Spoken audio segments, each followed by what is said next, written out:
kesepakatan jam 7.30 ya. Berarti yang datang belum telat karena memang belum jam 7.30 ya. Ini bagian dari hak-hak ya. Baik, kalau bisa nggak ada yang bisa ya duduknya boleh teman-teman bisa gabung ya. Untuk panitia bisa dikondisikan atau harus bersandar. Kalau memang bersandar sakit, oke. Ya. Jadi yang bersandar boleh asal nenek-nenek ya. Boleh serius ya, boleh yang kesana, boleh nenek-nenek. Yang kedua yang memang sedang sakit, tidak memungkinkan untuk tegak ya. Siap ya. Alhamdulillah. Sebelum dimulai ini ya, sebelum dimulai kita istighfar dulu ya. Bisa 100 kali bisa, 5-3 menit bisa ya. Biar melembutkan hati.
Ibu semua, dan kita masuk yang diberi nikmat satu istighfar.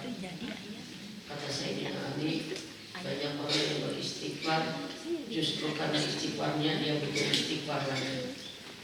Apa maksudnya? Ya, karena banyak orang beristighfar justru dengan istighfar itu dia dosa. Kapan? Saatnya minta ampun tapi tidak sungguh-sungguh, ya. Tidak sedang mengingat, membayangkan, mengakui kesalahan-kesalahan kita, ya.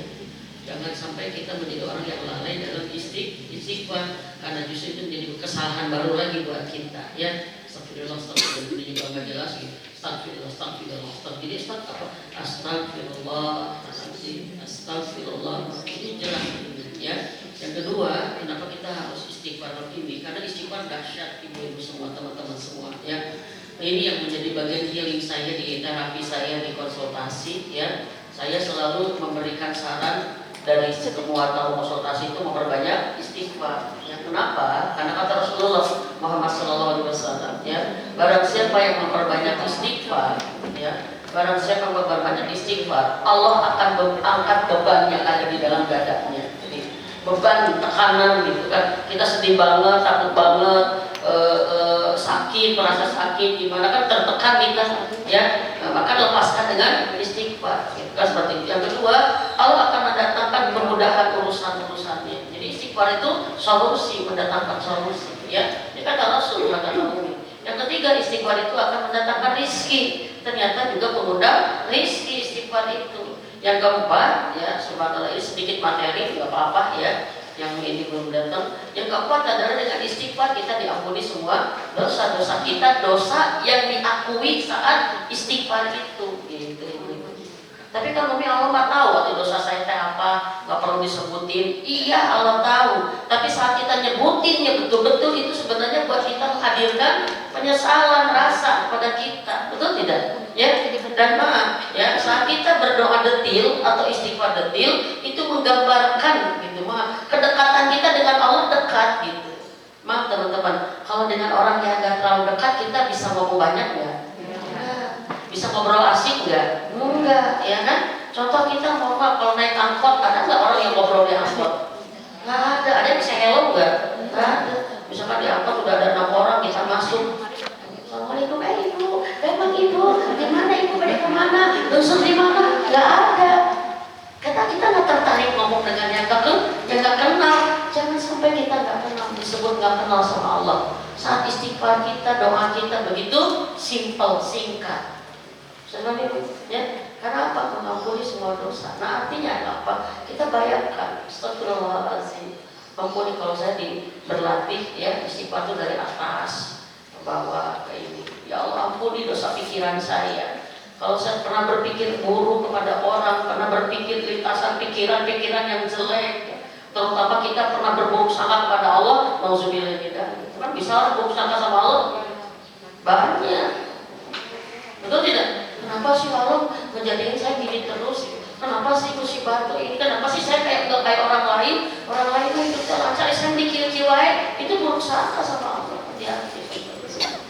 Itu buruk sangka sama Allah. Hati-hati. Kan kita ampun ya Allah, ampuni pikiran-pikiran yang salah, pikiran yang kotor, sangkaan kepada orang. Gimana? Pertama kita jangan sampai buruk sangka pertama kepada Allah. Yang kedua kepada Rasulullah. Kapan kita berusaha kepada Rasulullah? Saat kita mungkin sunahnya menikirnya. Kenapa sih Rasul kieu wae mending udah harus kayak gimana? Contoh kamar mandi harus kaki kiri dulu, misalkan makan nggak boleh tangan kiri, nggak boleh berdiri. Kenapa sih sunah menikiri? Hati-hati itu berusaha sama Rasulullah. Gitu. Sebenarnya seakan-akan nggak penting yang dicontohkan tuh gitu. Hati-hati ya. Yang ketiga kita jangan sampai berusaha kepada orang tua. Saya banyak menemukan tamu konsultasi yang hidupnya ada budak, sulit gitu. Karena nggak bisa baik dengan orang tua gitu.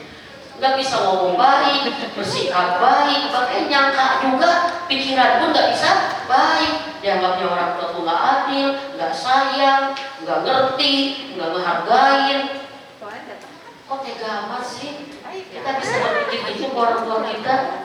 Padahal mah, kalaupun dia salah, nggak sebanding salahnya dengan kebaikan kita, kebaikan dia kepada kita. Selalu ingat dulu, sesalah-salah pun orang tua gak pernah bisa sebanding dengan kebaikannya kepada kita. Jauh lebih banyak kebaikannya.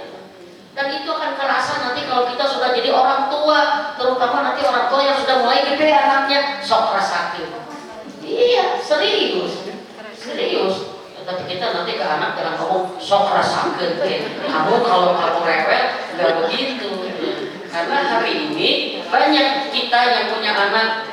Di sini ada anak yang ABG mungkin, kuliah, mungkin ada yang sudah nikah juga ya, mungkin gitu. Ini wajah-wajahnya variatif saya di sini ya, variatif wajah 35, wajah 45, 55, 75 ada di belakangnya 70, 65, ya begitu ya. Ini variatif. Kita jangan sampai saat kita kesalahan anak itu ngomongnya sok rasakeun. Karena hari ini banyak orang tua yang diuji oleh anak yang mirip dirinya dulu kepada orang tuanya, dan orang tuanya ngomong sok rasakeun gitu. Kumaha rasanya anak ngalawan teh. Bener anaknya dia punya anak ngalawan nanti. Sok enak rasa pati di konten. Jadi hati disentak teh kayak rasa gerak. Jangan ngomong gitu kita ibu, jangan. Jangan ke anak kita, jangan.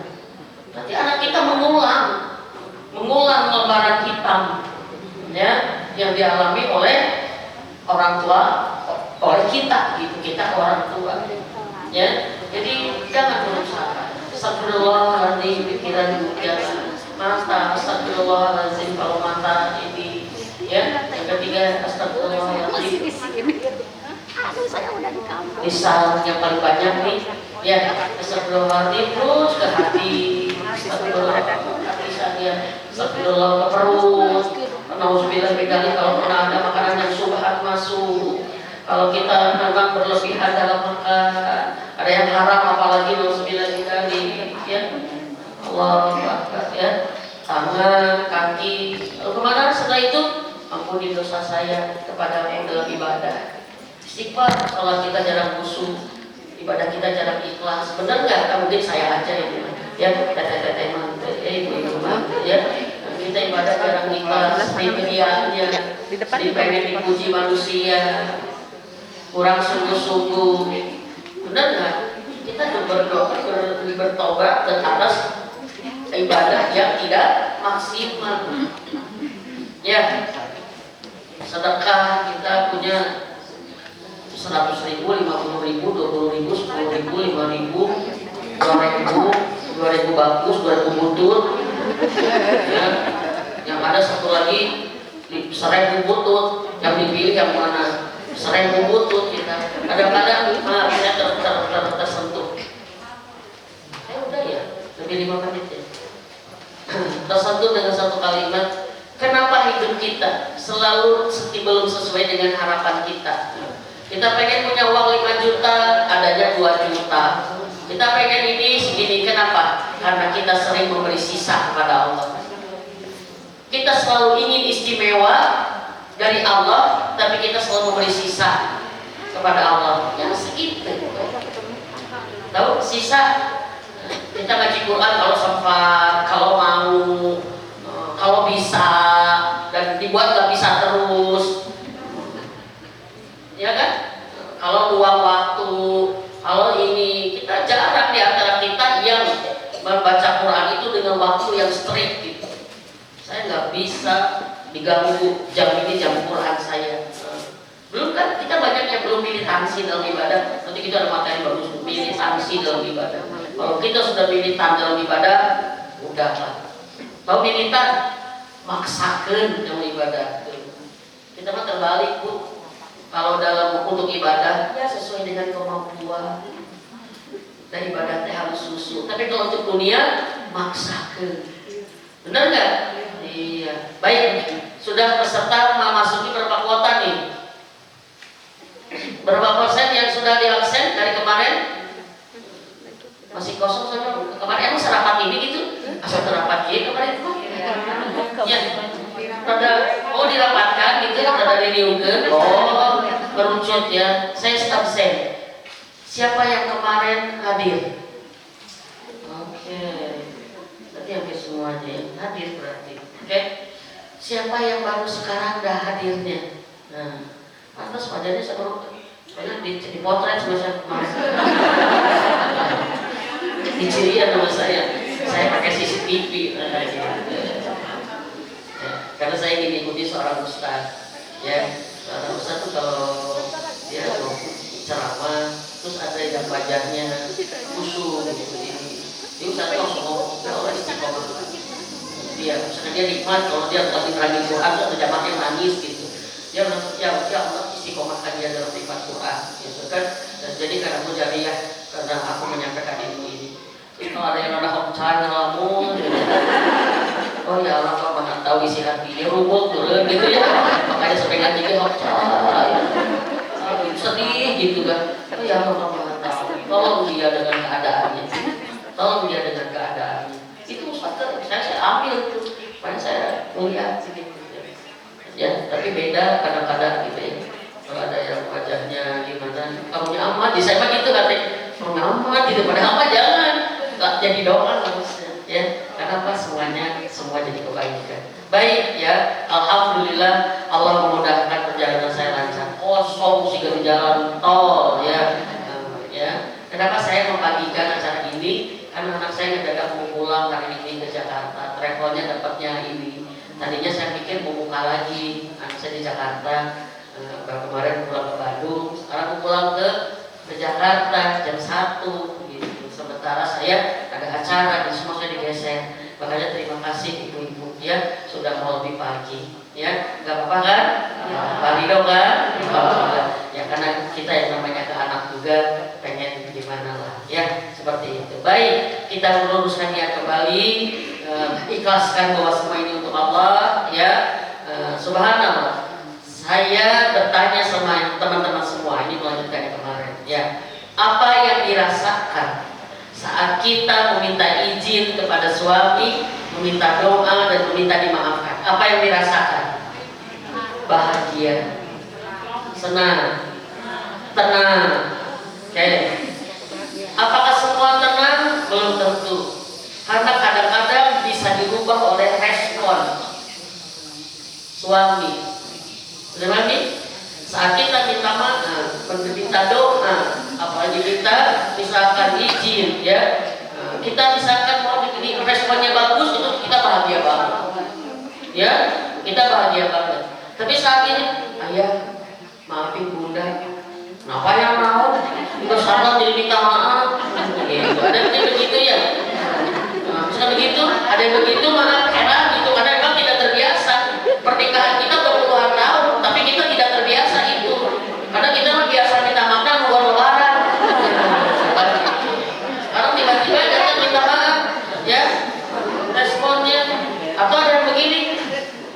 Udah nih Sario dia yang rawat kita maksa galak. Ada yang begitu ada, ya kan? Udah makan kemana ini Sario? Udah jangan gitu ah. Karena dikira kita kayak mawar pun kita makan. Padahal kita kan beneran mawar kita ke semuanya, betul tidak?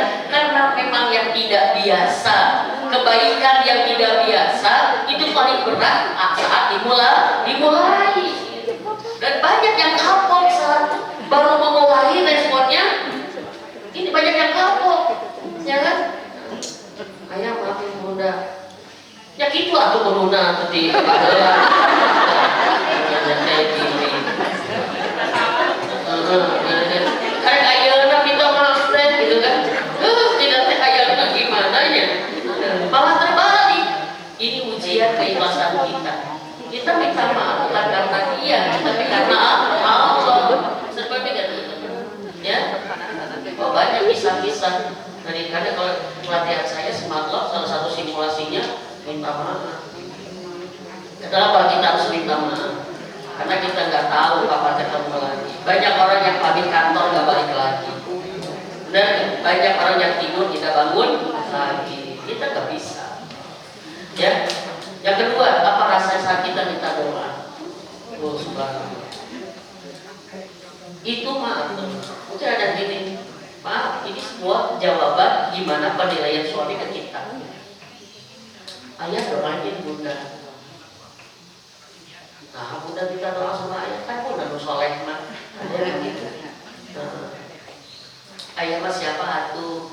Ayah mah orang nggak bisa, orang gimana? Bunda tau nyindir ayah minta doa sama ayah. Kan ayah masalah sini bangunkan kan ibu bunda, gitulah pengerak-erak lah. Itu sesuatu yang disadil terjadi. Atau ayah minta doa. Pada apa sorangan atau torment-tormenta, kita gimana? Sesuai dengan pemahaman. Tapi paling bagus sih kalau kita minta maaf. Ayah maafin bunda. Astagfirullah bunda. Bukan bunda yang minta maaf, ayah.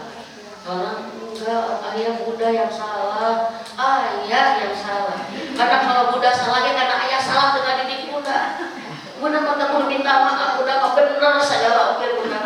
Ayah yang bersalah. Ada ibu ya. Kalau ayah bunda bersalah, ayah nama ayah ya syukur atau ayah ngaku makan. Ya, dan selalu berakhir dengan kata istilah saya. Saat seorang istri minta maaf dimaafkan sama suaminya, saat seorang suami istri minta doa didoakan suaminya, maka akan berakhir dengan suasana romantisme dari surga. Istilah saya gitu, romantisme dari surga. Kita hanya bisa menangis, kadang-kadang berpelukan, makasih sudah dimaafkan. Dan saya suka mengkritis. Ibu-ibu, teman-teman sangat mudah sekali ngomong jazakallah, jazakillah ke orang lain. Bahkan ke tukang sayur juga, jazakallah ya bang, jazakallah ya ke tukang parkir. Tapi kita jarang ngomong gitu ke suami. Iya serius.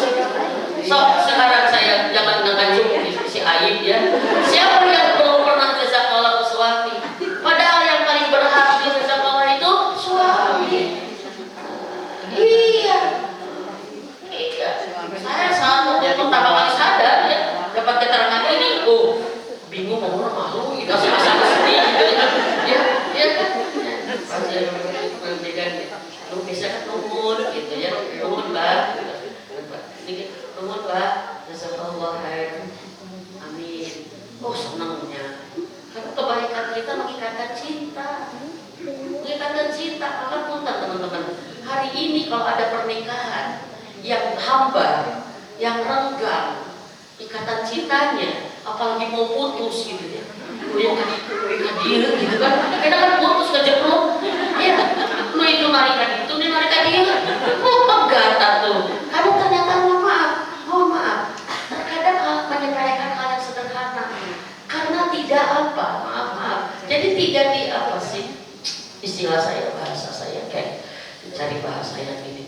Jadi tidak dipelihara, tidak dirawat kebaikan-kebaikan itu gitu. Sehingga mohon maaf, cinta itu nggak dapat ruang. Cinta itu nggak dapat ruang, nggak muncul, nggak distimulus. Kalau distimulus dirangsang di ini, cinta itu nggak muncul.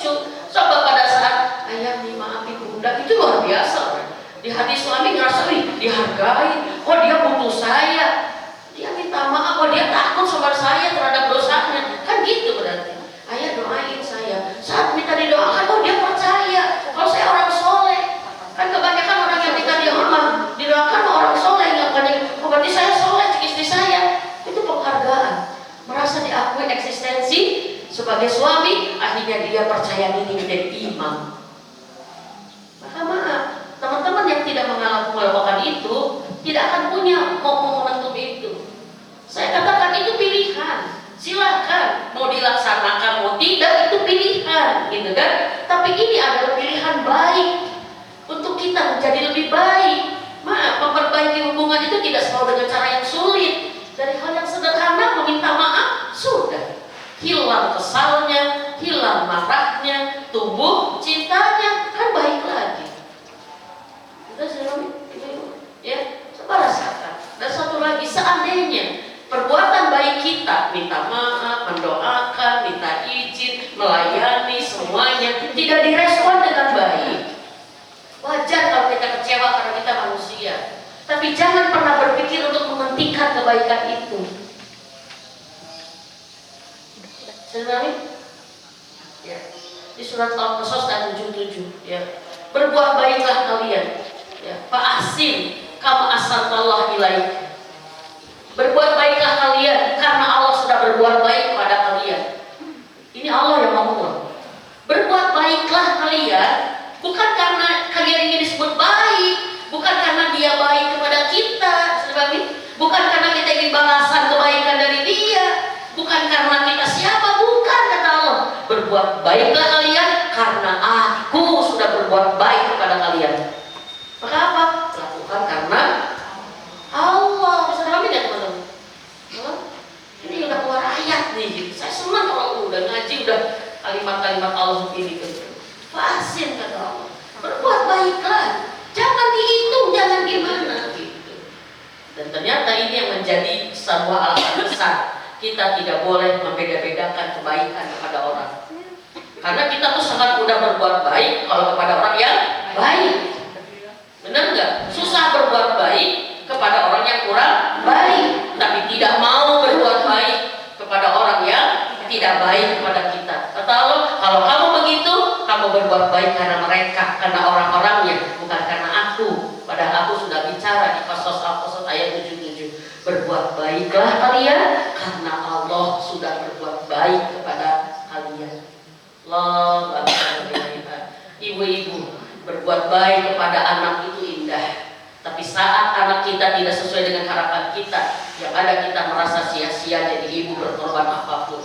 Ibu tuh habis-habisan untuk kamu. Ibu yang dulu melahirkan kamu tuh susah, sakitnya luar biasa, repot mengandung segala, semua diungkit-ungkit. Kebaikan itu seakan-akan udah banyak. Karena pada saat kita berbuat baik pada anak, anak tidak berbuat baik kepada kita, yang ada adalah, mohon maaf, merusak keikhlasan kita. Jangan. Saya kabarkan kepada ibu-ibu, semua pengorbanan ibu untuk anaknya tidak bisa diganggu, tidak bisa dikurangi oleh apapun. Allah sudah tetapkan jadi surga yang hebat. Serius. Tetesan air susu kita, tetesan air mata kita saat melahirkan sakit dan setiap mendoakan, tetesan keringat kita saat mengurus, uang kita habis, waktu kita habis, tenaga kita habis ngurus anak, semuanya sudah Allah bayar dengan surga. Dan jangan dirusak. Tidak bisa dirusak kecuali oleh kita sendiri. Saat kapan? Saat kita tidak ikhlas berbuat itu semua karena ingin balasan dari anak. Subhanallah. Karena saya mulai melihat ibu-ibu anak udah mulai gede, udah mulai lebih ikhlas. Karena harapan kepada anak itu membuat kita capek jadi ibu. Mengingat pengorbanan itu membuat kita capek jadi ibu. Ingat, bukan. Ya, siap jadi ibu ikhlas. Dan ini menjadi bagian target Ramadan kita. Karena ke depan akan banyak ujian untuk keikhlasan kita. Apalagi anak perempuan. Anak perempuan tuh kayak begini, Bu. Kalau siap ikhlasnya. Melah duren, apalagi tidur biji. Kalau cangkok duren berbuah itu 4 tahun. Tapi dari biji itu bisa 6 tahun. Terus buahan, terus ngebet, terus gimana? Nah, ya, dicanda orang. Itu anak perempuan.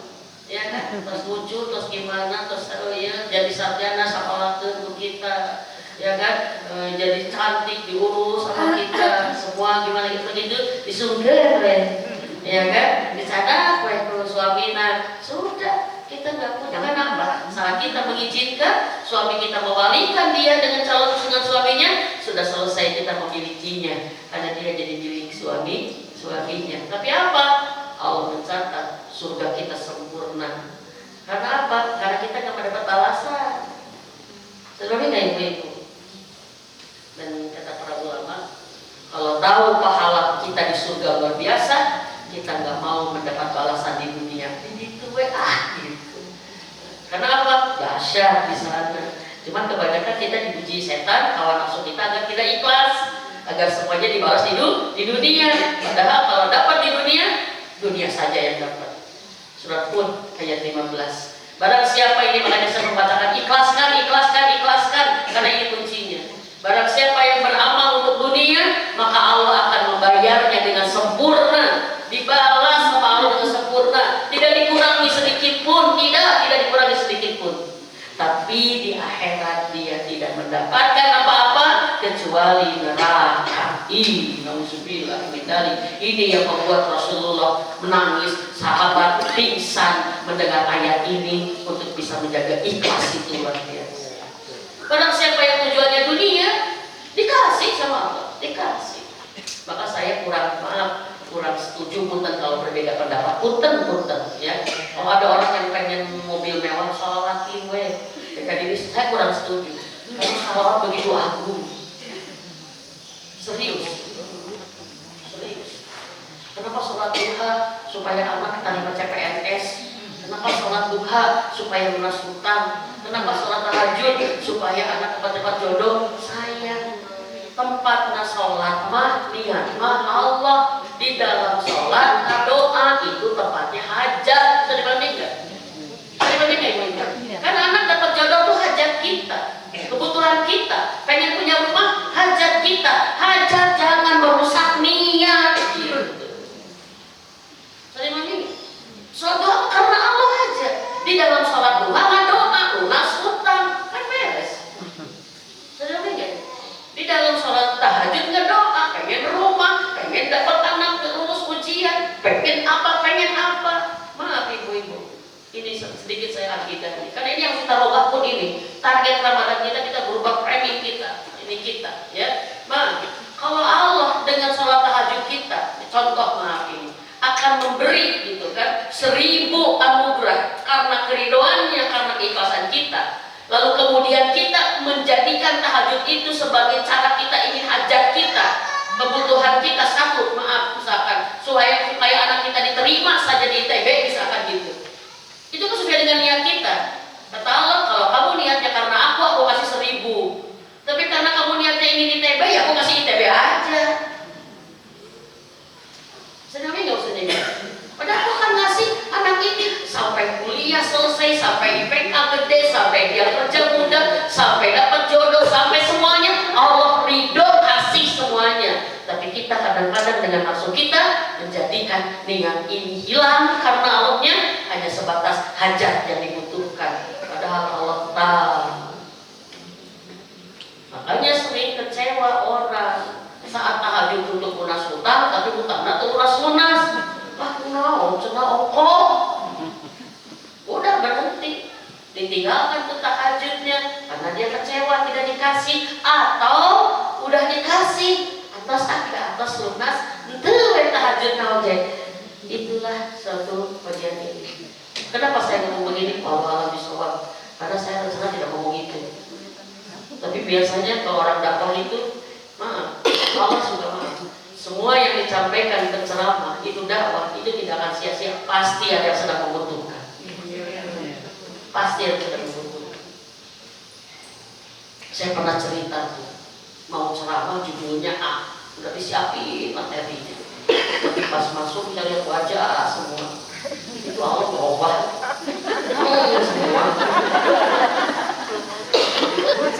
Sampai kemudian saya nggak betul, ya, karena punten.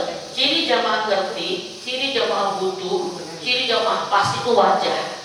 Makanya saya paling gak suka kalau Zoom itu kameranya off cam. Saya nggak suka, karena asal ngomong nyarilah itu, asal diburuk, dibacakan juga lebih capek daripada kieu.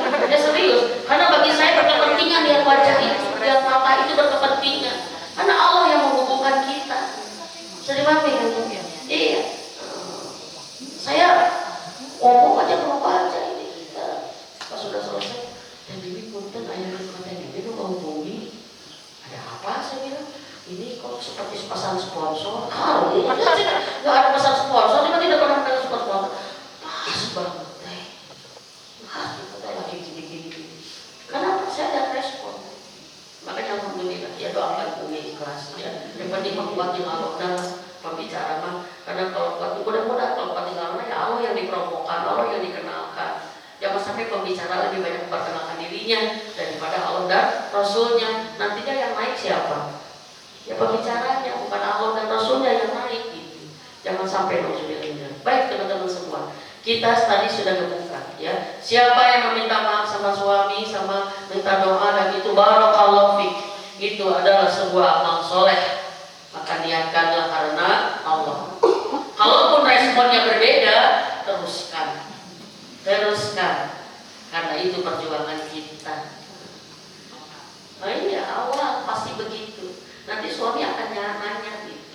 Kalau kita terus setiap hari, makanya mohon maaf, dibikin satu kebiasaan kita. Saya meminta maaf kalau apa misalkan setiap suami pulang dari masjid, kita mau berangkat, mau tidur, itu berarti waktunya. Jangan setiap ketemu minta maaf kan bingung gitu. Di dapur, ayah maafin bunda. Saya katakan turun ayah maafin bunda. Jadi nggak muncul lagi. Ya, dibikin ininya. Ya, ada momennya. Ya, biasanya kalau minta doa setelah sholat berjamaah biasanya, ya, doain. Atau saya kayak mengaji tadi, bah doain. Saya suruh tangan dulu, biasanya di mobil bah doain ini mau ngaji.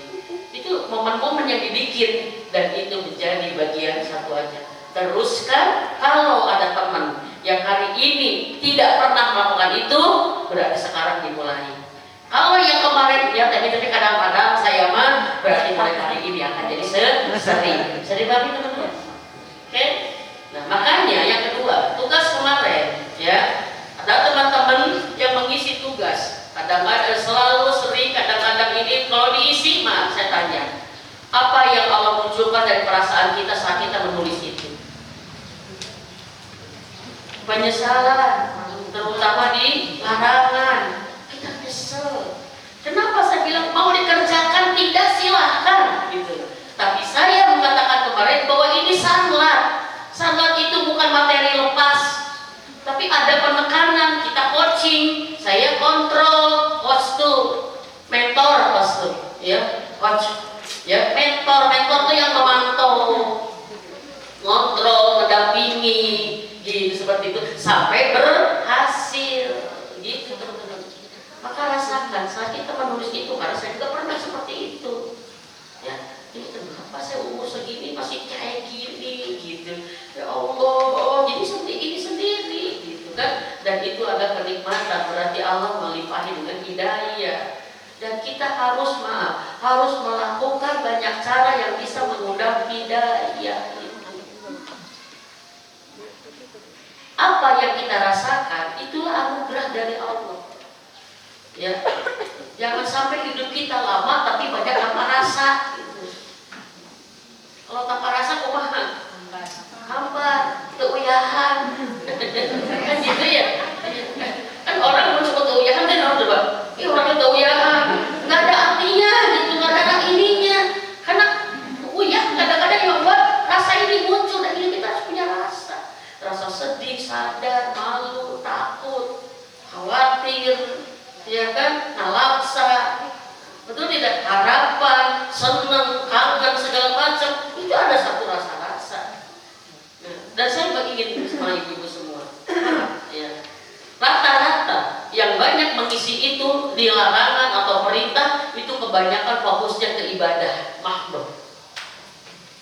ibadah-ibadah hablum minallah banyakan. Sholat, zakat, sedekah, itu mah populer we lah. Tilawah Quran, tadabbur, tafsir, kan gitu ya. Tahajud, sebutkeun macam-macam sholatnya. Saum, sebutkeun macam-macam saumnya. Tidak salah, tidak salah. Memang itu harus ada di format ibadah kita, tapi bukan hanya itu. Saya jawabin? Bukan hanya itu perintah Allah. Perintah Allah menyeluruh. Contoh begini, contoh aja saya. Kita bagus dengan sholat, tapi kita buruk dengan suami, sholat kita hancur. Iya. Kita sholat banyak tahajud, tapi ke suami tajam lisannya, kata Rasulullah. Seorang istri yang tajam lisannya ke suaminya, dia menjadi penghuni neraka yang paling buruk gitu. Dan dia termasuk kategori orang yang ditolak sholatnya sama Allah. Ada golongan orang yang sholatnya tidak naik, jangankan ke arsy Allah, ke kepalanya juga nggak naik gitu. Kenapa sih sholat tapi naik? Saat sujud itu kita lagi naikin diri kita, ngerendahin diri kita, naikin sholat kita, kan gitu. Jadi ada satu golongan yang sholatnya tidak diterima oleh Allah, tidak nyampe ke arsy Allah, jangankan ke arsy, ke kepalanya nggak nyampe. Siapa ini ya Rasulullah? Istri yang durhaka kepada suaminya. Itu bisa jadi amal soleh kita yang lain hangus karena apa? Akhlak kita.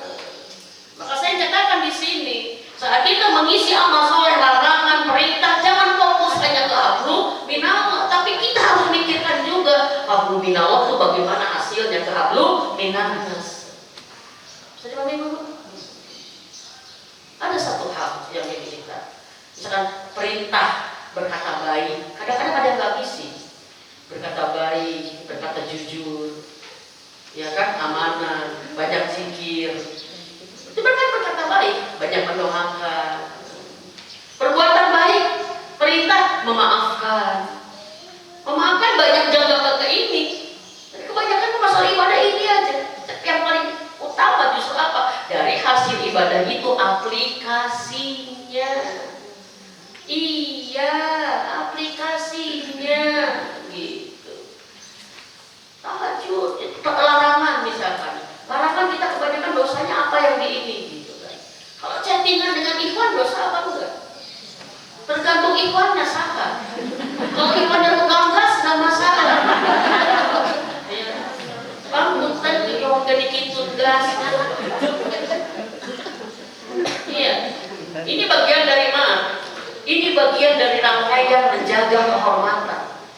Nanti insya Allah saya akan lagi menyusun materi saya, ya, the real muslimah itu, the real solehah. Saya akan bikin itu, muslimah yang benar-benar solehah itu. Salah satunya banyak muslimah yang jebol di menjaga kehormatan. Oh jebol belum, gitu. Tahajud iya, jilbab udah panjang, udah sempurna lah abayanya, gimana? Tapi wajahnya masih kelihatan cantik sama banyak orang, itu masalah. Itu kategori belum menjaga kehormatan. Ibu udah cantik.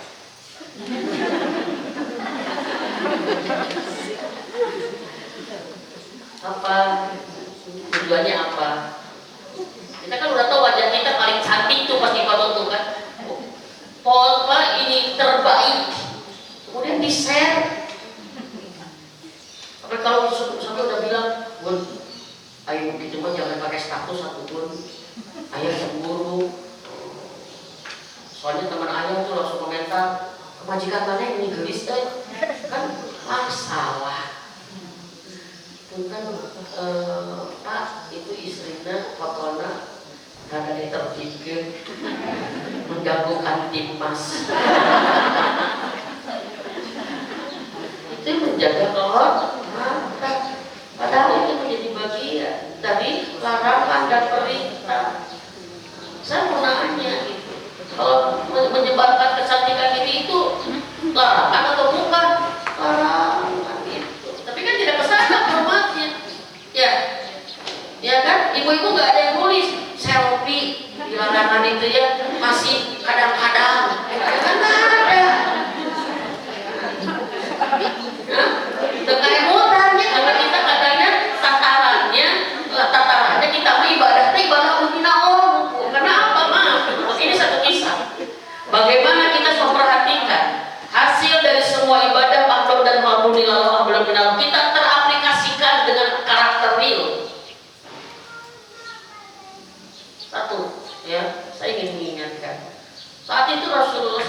dengan Aisyah sedang bersama.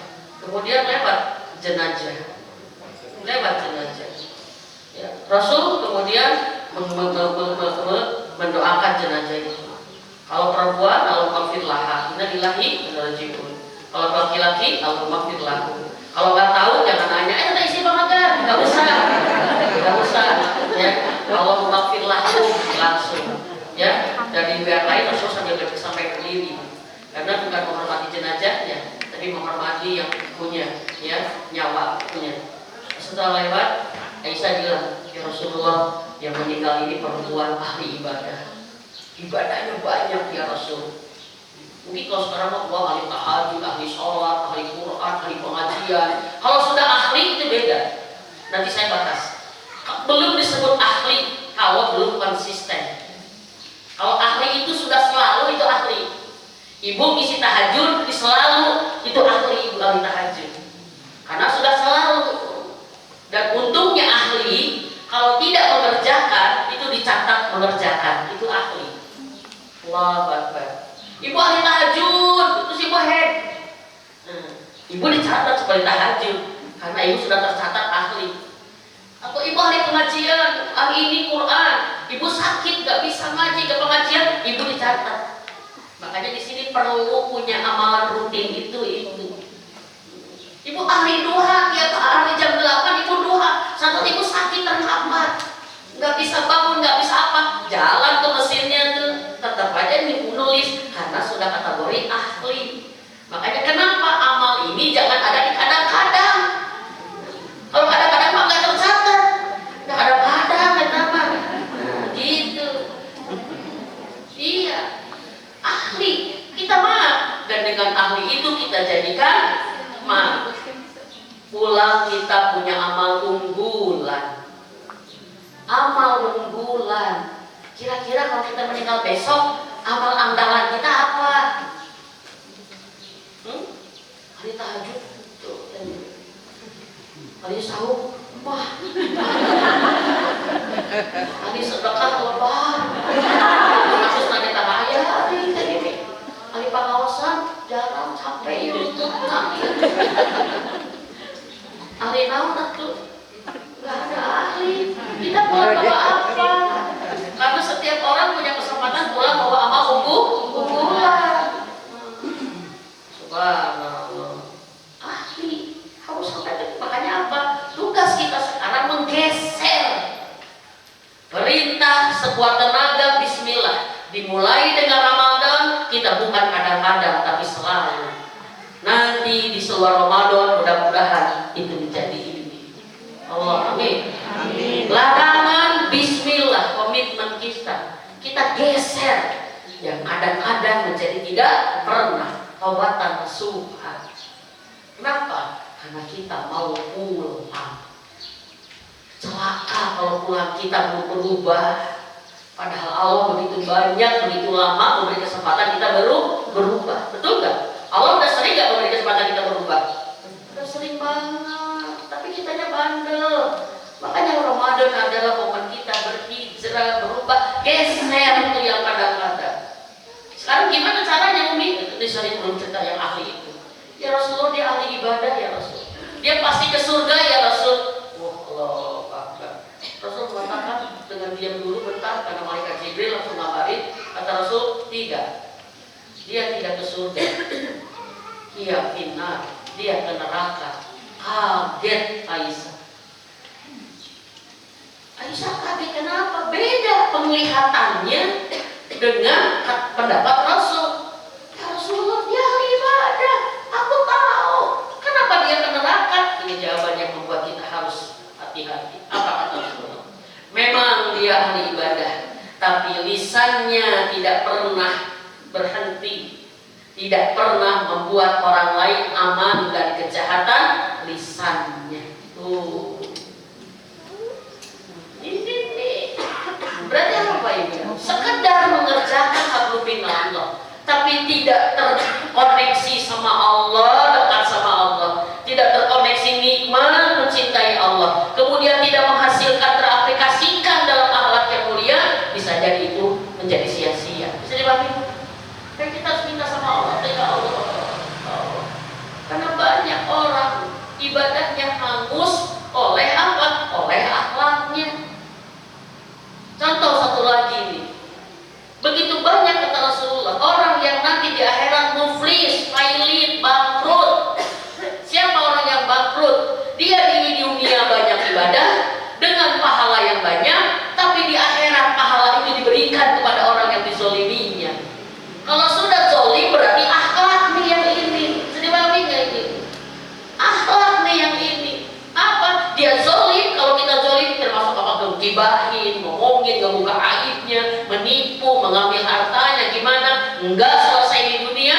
jadi hutang di akhirat, harus dibayar oleh amal soleh kita. Dan saya khawatir banyak istri yang ibadahnya banyak, suaminya kurang ibadah, tapi istrinya jolim kepada suaminya. Paham maksud saya? Karena ibu-ibu banyak yang nyakitin orang terdekatnya, suaminya. Apakah karena kurang soleh, apakah karena kurang uang, kurang cakep, kurang perhatian, kurang apa, istri nggak bisa. Saya bilang begini, maka saya berharap yuk pelajari itu. Sekarang tanggal 15 tidak ada, kebetulan ini tanggal 15 Ramadan, ini tengah-tengah nih gitu, mau berubah yuk, bismillah ya. Apa yang menjadi tekad kita dari sanat ini, perintah yang sekarang masih menjadi kadang-kadang kita di 15 hari ini lakukan setiap hari. Jadi pahami? Sehingga itu akan nanti berpindah menjadi selalu, kalau sudah berumur kata para ulama 6 bulan. Kalau kata sebagian 40 hari. Kalau ada orang yang sudah istiqomah beramal satu amal 40 hari, itu insya Allah akan kesannya lebih mudah. Pakai kalender makanya. Pakai kalender. Bismillah, bismillah. Hari ke-3 bolong balik deui ke hiji deui. Hari ke-7 jempol balik deui. Itu kan gitu. Iya, emang begitu. Memang begitu ininya. Untuk mendisiplinkan tuh memang begitu. Iya. Iya, kenapa? Berulang lagi, ulang lagi. Iya, misalkan saya tidak untuk latihan ini mah riyadhah, untuk riyadhah. Ya, misalkan gini, saya tak gibah nih. Bismillah. Saya gibah sekarang kadang-kadang. Kadang-kadangnya lebih banyak lagi gitu kan. Tidak pernah misalkan ya, kadang-kadang bismillah, saya nggak mau kadang-kadang. Ramadan saya akan jadikan gibah menjadi tidak pernah. Mulai hari ini tanggal 15 enggak gibah, alhamdulillah. Tanggal 18 alhamdulillah, 17 alhamdulillah. Tanggal 20 buka bersama, ketemu teman jebol lagi, balik lagi. Pas itu teman kamu ini mending percaya ini Ramadan nih, mending puasanya mending berhasil, itu berapa kilo? Serius kamu lebih cantik loh, kamu ini hanya banyak ngajak mau ngaji Qurannya ya. Alhamdulillah, luar biasa. Tahu enggak?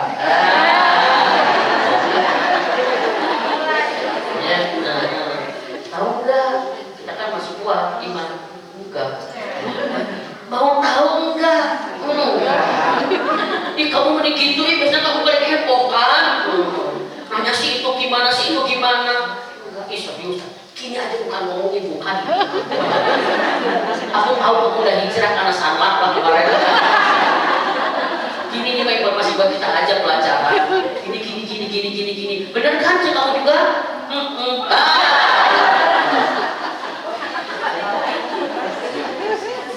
Kita wajib nangis. Kamu mah, saya tadi susah hari 15 hari ya. Kok gara-gara kamu. Ini riyadhah, latihan. Ya, karena para ulama, contoh latihan ngaji Quran sehari misalkan 2 juz. Tapi hari itu dia sujud, harus dibayar. Jadi besok jadi 3 juz. Rumus gini. Ya, sampai saya tahu cerita siapa? Aduh, Zainal Al-Ghazali, ya saya sangat kagum oleh beliau. Dia mujahid. Jadi beliau itu punya target uang, target sholat, target zikir. Sesaat kepada pembantunya, hari ini ada tamu yang penting gak yang harus saya pilih, yang butuh saya. Jadi maaf ibu-ibu, maaf. Orang dulu dengan sekarang, para ulama berbeda. Hari ini kita sebut tamu penting deh. Orang kaya, orang yang kita butuhkan, gimana, pejabat, ya kan? Kita makan aneh nyebutnya. Kalau di pejabat asal naik derajat, kenapa orang di kene nyebutnya? Benar nggak? Ya. Kita mah asal gaul ke orang kaya, saya ikut kaya, padahal itu kene kita mah. Inilah orang penting menurut para ulama dulu itu apa? Orang yang dia pikir membutuhkan dia bisa menolong dia, itu penting. Kita yang mengemis, yang minta sumbangan itu orang penting. Karena dengannya kita memberi kebaikan. Bedanya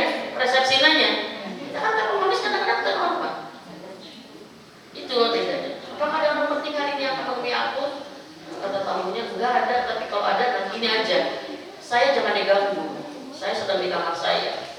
Ya, kalau ada tamu yang nggak penting-penting, bisa dikatakan besok bisa enggak? Saya ada urgent gitu. Saya penting. Ada tamu kata pembantunya, iya. Ternyata apa? Dia mengatakan, hari ini aku membayar hutangku kepada Rohku. Karena aku kemarin terlalu banyak bertemu manusia sampai hilang Al-Quran dibayar tuh. Ikob dia hukuman karena dia tidak mau dihukum di sana. Kalau dia udah bertekad, saya impas 10.000, ternyata enggak hari ini, besok seperti ini. Komitmen itu namanya militansi, itu namanya riyadhah, latihan. Kalau latihan itu harus memaksakan diri dan ada konsekuensi. Nggak akan ini, saya akan bangun kalau belum selesai. Saya nggak akan ini kalau belum melakukan. Kalau enggak ikob saya ada ini. Berbiasa dan itu dilakukan dengan sukarela hatinya. Kenapa Ibu semua? Karena dengan itu kita punya alasan berubah. Kenapa kita harus segera memindahkan format dari perintah, dari yang diperintah, dari selalu dikunci selalu, dari kadang-kadang menjadi selalu, ya kan? Kalau dilarangan dari kadang-kadang menjadi tidak pernah, karena satu, karena kita berburu dengan waktu. Kita tidak tahu waktu kita masih banyak atau tidak. Seandainya kita wafat dalam perjuangan berubah, Allah mencatat kita punya niat berubah. Bisa dipahami? Iya. Itu dalilnya banyak digunakan para ulama pembunuh itu yang ke-100. Dia datangnya kemana? Nah, orang yang niatnya berubah kemudian dia wafat, maka Allah sudah mencatat dia sudah melakukan itu. Maka apa kata kemarin? Bikin target harapan-harapan yang banyak, yang bagus, yang banyak. Karena apa? Ya Allah, target saya punya rumah yatim, punya rumah tahfiz, punya pengen memuliakan orang tua, menghajikan ibu bapak, memperbaiki rumah orang tua, bla bla bla. Kita nggak kesampaian ya. Kita wafat, besok itu menjadi amal kita. Itu berniat yang kuat. Dan maaf ibu-ibu, hampir 90%, 100% niat baik itu oleh Allah dimudahkan. Iya, niat baik oleh Allah dimudahkan. Ada seorang akhwat, dia pengen sekali menghajikan ibu bapaknya, sepuh ibu bapaknya, dia anak bungsu. Dia subhanallah, dia maaf, kalau ingin yang besar, kan menghajikan itu besar dong, perlu biaya berapa puluh juta. Berarti apa? Itu harus sudah dimulai dari yang kecil. Sering enggak? Jangan gini, hari menghajikan pengen, hari nyiapin sarapan tara. Nemenin nggak pernah, mijitin nggak pernah, jangan yang gede-gede dulu gitu. Sering enggak?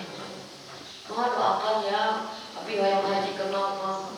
Cekin udah terbodo. Bener rek ngomong kayak itu. Hajikan mama teh yang mahal, biasa-biasa weh. Ngomong bener kayak itu, tolong lawan wae kan udah ini. Kita kadang-kadang suka panjang ke depan tapi dekat tidak dilakukan. Justru berproses. Nggak ada 10 kalau nggak ada 9. Bisa dipahami nggak? Nggak ada 3 kalau nggak ada 1. Dari 1 dulu kita tuh gitu. Dan pasti Allah akan menyampaikan ke yang 10 itu. Bisa dipahami nggak? Iya. Mau nanti apa pada mau meser ke rumah ini?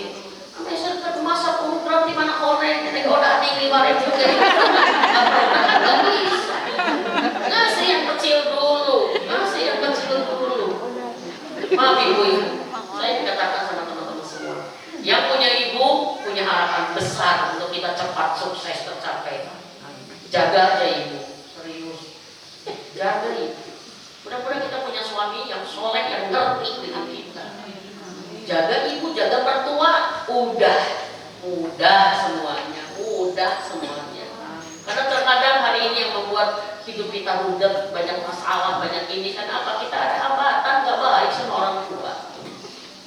Belum memuliakan seperti raja kita, masih dianggapnya gimana? Kalau orang tua udah sepuh, ngacai, ini, kadang-kadang ada anak yang mau orang tuanya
udah nggak ada gitu. Dan paling menyakitkan, paling menyakitkan Allah menyiksa seorang anak justru saat dimulai ibunya sudah wafat gitu. Ngeri. Udah nggak ada itu kan. Pas ibunya wafat dimulai siksaannya. Dan memang rata-rata saya analisa kezaliman itu kadang-kadang dieksekusi balasannya saat selesai yang didolimi gitu. Kayak gitu. Tadi suka ke kamarnya, balik kamarnya ini. Saya bilang, boleh Umi kalau debat begitu. Mau biaya acara, mau aku masuk rumah saya nah. Umi mau salah atau nanti bari salam ayah nawai. Saya orang Sunda. Ngaji heula, kamu jadi ibu-ibu, kamu jadi jamaah. Alhamdulillah. Tidak berarti. Ngaji heula, kamu jadi jamaah. Mama dengan orang kerja sehingga mungkin bisa tadi, mungkin bisa ini. Karena saya mau sama ibu-ibu. Imam Abu Hanifah itu keilmuannya gimana? Tapi ke ibunya dia merendahkan diri luar biasa. Makanya kenapa bahasa Al-Quran di surat Al-Isra ayat 25, 26, 27 dan rendahkanlah suaramu, rendahkanlah dirimu kepada ibumu dan bapakmu. Rendahkan. Kita sekarang punya apa, jadi apa, bisa apa, dipandang apa oleh orang, rendahkan untuk ibu itu. Karena kita anak bagaimana. Jangan karena kita mau menjadi pejabat, kayak ibunya seperti pejabat. Nggak bisa, kita anak dia. Seperti ibu itu. Ini bagian kuadran, di kuadran takwa yang harus diisi. Apa? Memuliakan orang tua. Tuliskan ininya. Mengirimkan makanan, telepon tiap pagi. Ya kan, mengunjunginya tiap minggu. Kalau kita ini selalu membawakan bahagia yang diinginkan, penuhi keperluannya. Allah. Saya ada orang yang saya kagumi, ya. Dia punya rumah sakit. Ya, saya makasih. Waktu saya pertama ketemu, rumah sakitnya baru lantai 2, tapi udah bikin beton ke atas. Kita mimpin doain, ya itu Ramadan. Pertama Ramadan, kedua tadi. Saya mimpin doain ya. Saya pengen sampai lantai 5, jadi nanti kita biar optimal rumah sakit ibu dan anak. Saya bilang, subhanallah, iya insya Allah kita doakan bla. Tahun depannya Ramadan lagi saya diundang ke sana sudah ada. Setahun itu 4 lantai jadi di atasnya. Dan saya tertarik karena dia seorang owner rumah sakit tapi dekat sama OB, ramah sama bagian pantry gitu. Sama ini dia sama satpam sama semua akrab dia tuh. Walaupun orang-orang datang dia langsung gimana, tapi gimana Pak Aparita yang gimana teh? Anak tuh di subhanallah saya dengerin itu. Nanya sama si ini, gimana ibunya udah sembuh? Gimana? Kalau kurang obat dibawa aja lagi. Ya ibu. Pak, assalamualaikum Pak. Gimana istrinya udah melahirkan Pak? Ini kesini aja ini. Selalu ada kebaikan sudah. Wah istri orang luar biasa. Atau mau dengan si ini, jadi setiap kamu tuh ada kebaikan yang diucapkan. Kemarin katanya bocor. Gimana udah beres sekarang? Udah ibu makasih udah terima ibu. Ya wes. Dia orang Jawa. Wes. Semua ada kebaikan. Saya bilang ini orang bukan orang sembarangan. Ini orang spesial. Dan bosan bu, saya paling respect sama orang yang care sama orang kecil. Dan sama ibunya itu saya paling udah saya hormati. Karena saya punya prinsip, Mimin Aminah nggak perlu wajib menghormati orang yang tidak menghormati ibunya. Saya gitu. Kalau ada teman saya sebaik apapun tapi jelek sama ibunya, saya gak respect. Kenapa? Saya baik, saya nggak sekedar Mimin Aminah. Saya hanya sekedar menyampaikan ilmu sederhana, tapi ibunya direndahkan, nggak bisa. Saya nggak pernah bisa mengalahkan ibunya sampai kapanpun, gitu. Prinsipnya gitu. Bagi saya itu begitu. Nah, orang ini luar biasa. Saya kenal dengan suaminya, pas mau ini dia umroh. Kata saya bilang, Pak, punten papa, namanya papa ini, kata papa. Si teteh, gimana sih? Saya luar biasa. Dia senyum. Teh, inilah bidadari saya. Saya menemukan dia, itu kebaikan saya seakan-akan sempurna. Tapi kalau kita mau tahu, dia mau minta apa sama Allah dikasih teh. Kenapa Pak? Apa resepnya?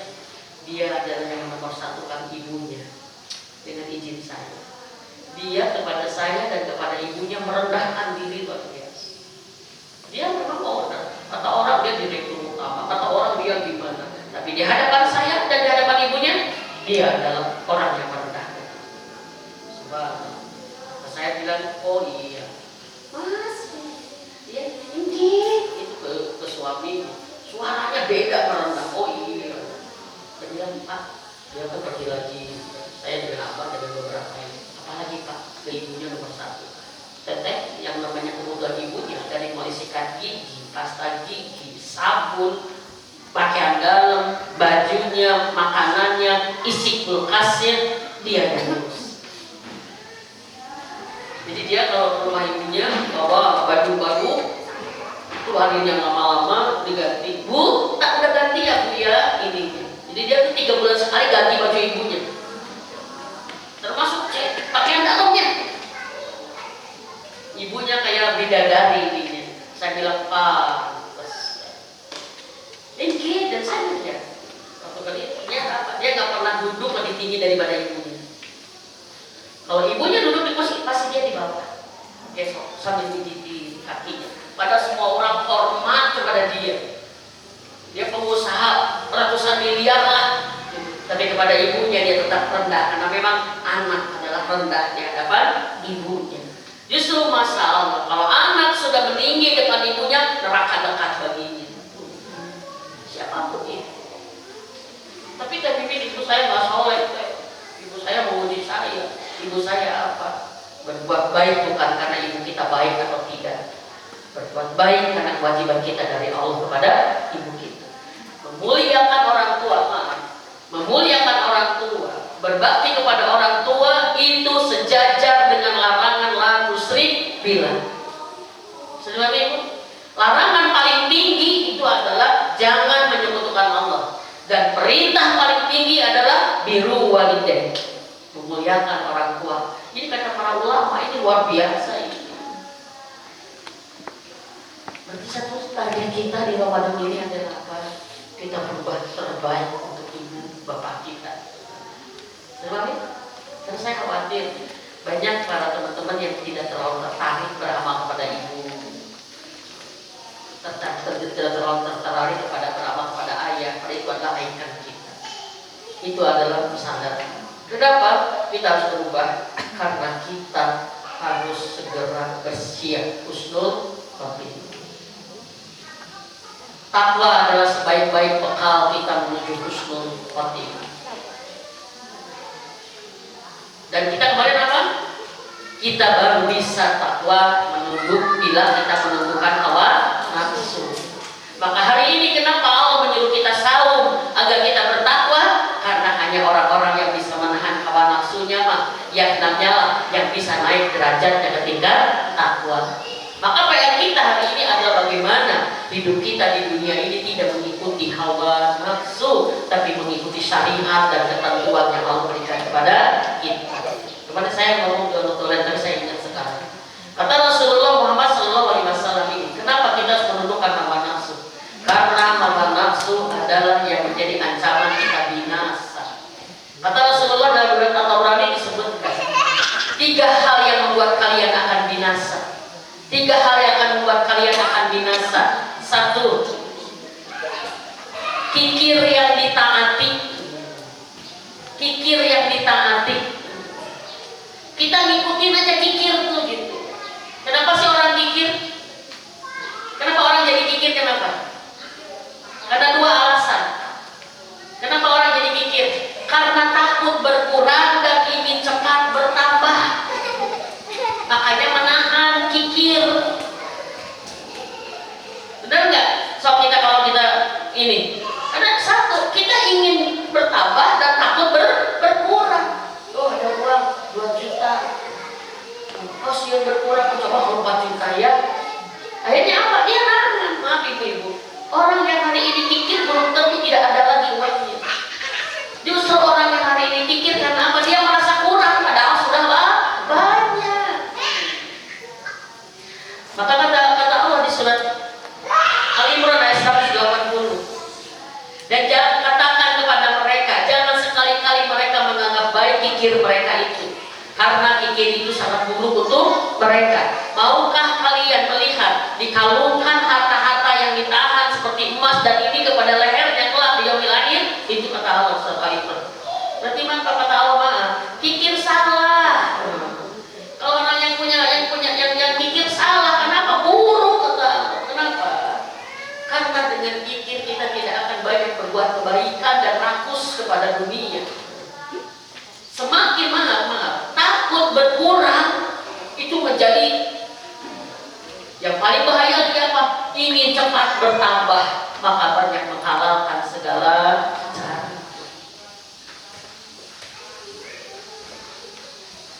Maka dijawab oleh Allah, karena orang kikir itu alasannya dua, takut berkurang dan cepat bertambah. Maka dijawab oleh Allah, selama kalian berinfak, selama kalian bersedekah, rizki kalian tidak akan pernah berkurang kecuali bertambah. Ini dalil kalau kita nggak boleh punya kikir, karena salah kikir ini. Karena kita menganggap kalau kita memberi berkurang, sebenarnya enggak. Kalau kita memberi berkurang, sementara saya pengen nambahnya banyak. Maka kata Allah, salah. Justru sekalian siapa yang berinfak, maka Allah tidak akan pernah berkurang rezekinya, kecuali kata Allah akan bertambah 3 kali lagi. Bertambah. Berarti apa? Sedekah dan infak adalah cara kita memberkahi rezeki kita dan menambah jumlahnya. Saya harus mengingatkan teman-teman, punten, kita punya sifat kikir, terutama perempuan. Karena perempuan itu resep memiliki, sudah memiliki resep mengoleksi, jadi banyak, resep ditumpuk-tumpuk. Udah gitu resep apa? Ditembok-tembok. Itu perempuan. Ya. Dan sifat kikir ini akan lebih bahaya kalau ke bawah sampai tua.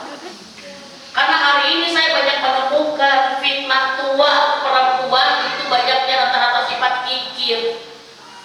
Makanan daripada dibagikan disimpan di kamar atau siluman kasur. Ibu, gitu ya. Ini dimakan enggak. Dikasihkan atau ya Bu, nanti dibeli lagi Ibu. Enggak usah. Ibu suka. Awas hati-hati, ya. Maka apa? Salah satu nanti hasil takwa itu Al-Imran 134 tadi kita bahas di sanad saya terakhir di Al-Murabi. Kalau mau ikutan baru. Saya berharap peserta tadi ikutan semua, ya.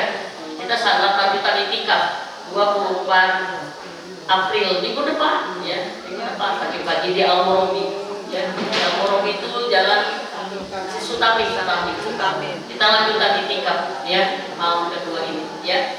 Baik. Pertama adalah pikir yang ditaati binasa. Maaf Ibu, apa itu binasa? Hancur kehancur-hancurnya binasa. Yang kedua apa?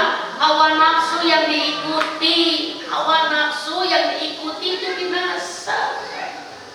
Maka pun saya katakan, banyak orang celaka hancur rumah tangganya karena apa? Ngikutin hawa nafsunya. Banyak orang mohon maaf rusak sholatnya, ibadahnya, mengikuti hawa nafsunya, ininya, mulutnya. Dan saya khusus menyampaikan di setiap kajian saya, hari ini hati-hati terhadap satu dampak dosa yang pengaruhnya luar biasa, fatal kepada doa, menyebabkan tidak dikabulkan. Padahal doa kita banyak, kepada amal, menyebabkan juga tidak diterima doa ini. Allahu Akbar. Dan ini menjadi godaan setan dan hawa nafsu yang paling ada apa? Dosa terhadap harta haram. Hawa nafsu hari ini terhadap harta luar biasa. Dan saya banyak diskusi dengan teman-teman. Harta haram banyak masuk ke umat ini melalui beberapa pintu. Kalau pintu korupsi itu hanya orang-orang yang punya jabatan segala macam. Tapi pintu yang bisa masuk ke semua lapisan masyarakat, yang pertama adalah pintu riba. Ini yang membuat khawatir Ramadan kita tidak berjejak, Ramadan kita tidak berbekas, doanya nggak nyampe karena ada riba.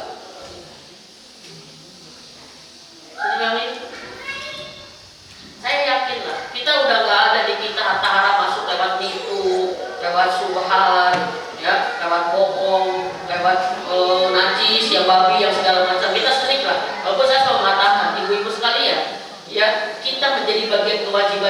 jaga gawang di keluarga kita, jangan sampai harta haram masuk. Salah satunya apa? Kita harus memastikan semua jenis makanan yang dimakan keluarga kita ada label halalnya. Ini memang ikhtiar kita nih. Kita makan di mana saya pernah dianggap apa ya? Mungkin dianggap apa sih? Karno apa bukan Karno apa sih? Saya kalau duduk di meja makan atau di restoran selalu mengatakan, "Bapak bagaimana? Ya Bu, maaf, ini saya halal." "Oh halal itu." "Ya, makasih." Halal bukan bibit, punya juga haji. Enggak, bagi saya enggak. Saya bertanya ini harga diri saya sebagai seorang mukmin. Saya seorang mukmin muslim harus bertanya. Halal kenapa? Karena di sini tidak ada tulisan. Kalau ada sertifikat ini halal, saya nggak usah nanya lagi. Kenapa? Hari ini banyak orang yang tergelincir dengan harta yang ini. Pernah ibu-ibu makan di bakso yang enak sekali sudah di daerah apa gitu. Tahunya nanya enggak ya salah kita. Nah salah kita. Maka sebuah SOP kalau saya kemana-mana saya tanya, ada halalnya? Iya ibu ada. Ibu saya berbawakan suka nggak usah kalau enggak. Saya percaya sama bete. Saya tenang makan apa. Kenapa? Kata Rasulullah bertanya, ya Rasulullah, sampaikan kepada kami satu perkara yang menyebabkan doa kami tidak ditolak oleh Allah. Doa kami pasti diijabah oleh Allah. Apa itu ya Rasulullah? Ya Rasulullah, jaga makananmu di mulutmu. Jangan ada yang haram masuk. Berarti perkara ini penting. Kita doa banyak, kebutuhan banyak, ditolak semua. Siapa yang mau kasih? Maka ini hawa nafsu ini yang banyak membuat kita celaka di dunia akhirat. Walaupun maksudnya ini yang berpendapat itu tidak riba, saya nggak tahu. Jadi saya menyelamatkan ayo umat ini biar doa kita tajam, jaga dari harta haram. Ada satu teman-teman semua, kalau harta haram sudah masuk ke rumah kita, tsunami akan terjadi. Kalau harta haram masuk ke rumah kita, bom siap meledak. Dan biasanya harta haram masuk di bawah suami karena ketidaksabaran istri. Karena istri yang banyak keinginan, istri yang banyak gaya, istri yang apa, sehingga menuntut suami di luar kemampuan, sehingga suaminya kalah. Kalau suami udah kalah bawa harta haram, mohon maaf, jangan bicara husnul khotimah. Harus tobat dulu. Hawa nafsu yang diikuti membinasakan. Yang ketiga, yang membinasakan adalah apa? Merasa bangga terhadap diri sendiri. Ujub, takjub. Saya soleh ya. Saya udah hatam lagi baru belum ya. Wah, kita hati-hati. Merasa takjub dengan diri kita sendiri adalah cara kita menjadi ujub, sombong, dan itu yang membinasakan. Teman-teman semua, kebayang materi takwanya, kebayang? Oh iya, takwa tuh ini dimulai dengan ini, hawa nafsu concernnya, pindahkan kuadrannya, kan kuadran ya, kadang-kadang itu namanya kuadran. Pindahkan kuadrannya, jadikan kita ahli di dalam perintah dan larangan. Sebenarnya ya, kenapa? Satu ya, karena takwa ini harus kita bawa, jadikan bekal menuju husnul khotimah kita. Kita hari ini sudah melihat kita seperti apa nih, diperintah kayak gini, dilarangkan kayak gini. Kita kira-kira pertanyaan kita di mana? Kira-kira di surga enggak gitu. Kalau kayak gini kayaknya berat kita, benar nggak? Maka satu, maksimalkan umur yang tersisa. Yuk kita perbaiki. Maka saya memberikan tugas kepada teman-teman semua, tidak harus diusahakan lagi. Saya hanya membantu saja. Yuk nanti di malam-malam itikaf atau di sepertiga malam, di saat-saat kita sendiri, gak ada suami, gak ada anak, hanya berdua kita dengan Allah, yuk kita buka. Apa yang kita ingin perbaiki dari diri kita? Ya Allah, perbaiki saya. Itu dilihat dari mana? Dari perintah dan larangan yang belum sesuai dengan ini Allah. Sehingga enggak. Kalau kita masih sering marah kadang-kadang, kalau ini perbaiki ya Allah. Maka tadi kemarin saya katakan ada target perbaikan. Ya, ada target perbaikan. Dan saya berharap Ramadan tahun ini menjadikan kita menjadi istri yang lebih baik, ibu yang lebih baik, anak yang lebih baik, perbaikan. Maka ayo kita telanjangi diri kita. Perbaikan apa yang kita lakukan sebagai istri? Apa sih yang kita perbaiki sebagai istri? Bisa nggak mudah kita menjawabnya? Atau ada ayat begini, apa ya perasaan saya udah soleh ada kayak gitu. Perbaiki kita sebagai istri. Apa itu? Yuk kita tanya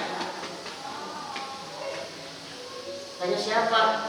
Kalau nggak bisa nanya diri kita nggak ada jawaban, tanya suami. Tugas lagi ke suami. Ya pulang saat nanti santai sore atau malam menjelang tidur, ayah doakan ibu tuh kan dia yang jadi istri yang solehah, sehingga dengan bekal ini ibu bisa husnul khotimah. Karena ibu punya tiket diridhoi suami bahagia oleh ibu, surga bagi ibu. Karena kata Rasulullah, bagi siapa seorang wanita yang wafat dalam keadaan suaminya ridho kepada dia, maka dia boleh masuk surga. Baginya surga. Maka maaf, sebenarnya amal kita tuh gak perlu banyak-banyak. Kita fokus prioritas gimana. Allah ridho lewat suami ridho, Allah ridho lewat ibu ridho, kan gitu. Udah aja. Kalau ridho lewat amal kita di rumah, sebenarnya kita gak harus capek gitu. Saya kebayang ada orang yang maaf ya membeli mobil dengan satu lembar cek 250 juta selembar cek. Udah. Ada orang yang membeli mobil 250 juta dengan uang 100 ribuan. So gimana? Berat kan? Banyak. Tapi ada orang yang membeli mobil dengan koin. Kebayang koin. Beratnya segimana? Artinya apa? Surga itu harus dibeli dengan amal-amal kita. Sebab enggak? Belilah dengan nilai-nilai yang besar biar kita gak terlalu capek. Ya serius. Paham maksudnya? Ya. Kalau kita mau sekarang saya bilang, kalau kita contoh ini Mbak Bisi, makanya ada yang ngomong Bisi salah paham ya. Kata ini masuk surga itu cukup 1 juta, salah. Contoh. Ya. Kalau kita untuk masuk surga itu perlu 1 juta, ya, dan kita mohon maaf, ya, kalau kita punya uang kita itu 100 ribuan, maka 1 juta itu hanya butuh 10 lembar. Betul? Tapi kalau kita punya hanya 2 ribuan, 1 juta harus 500 lembar. Berarti apa? Maaf, kalau kita nyari 2 ribuan, berarti harus 500 kali kita nyarinya. Tapi kalau kita nyari yang 100 ribuan, hanya cukup 10 kali. Bahkan kalilah yang gede-gede amal ini. Bisa dipahami? Iya. Suami senyum 100 ribu, dipijitin 100 ribu, ya kan? Sediain makan 100 ribu. Ibu ada gimana bu? Ini saya kirim ini 100 ribu. 10 kali lama jadi 1 juta. Tapi kita milih receh. Hah? Minum orang teman ayo kata suaminya, mah capek karena datang harus pergi lagi. Itu kan satu simbol kata suami jangan pergi kan gitu. Berapa saya harus semangat.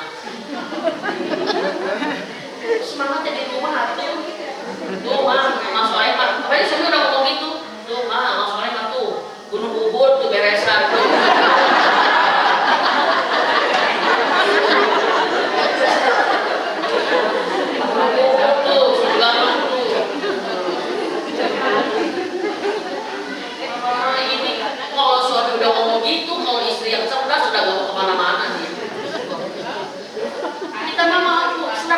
Ditinggalin 2.000 dikumpulin. Oh, sebab saya benar. Karena kita kadang-kadang amal kita beramal tuh mengikuti nafsu kita sepuas-puasnya kita. Yang kita ini kan, ya udah itu mah nanti istri kamu malam. Contoh ya lah ya, kamu udah 3 kali malam ngomong gitu ya.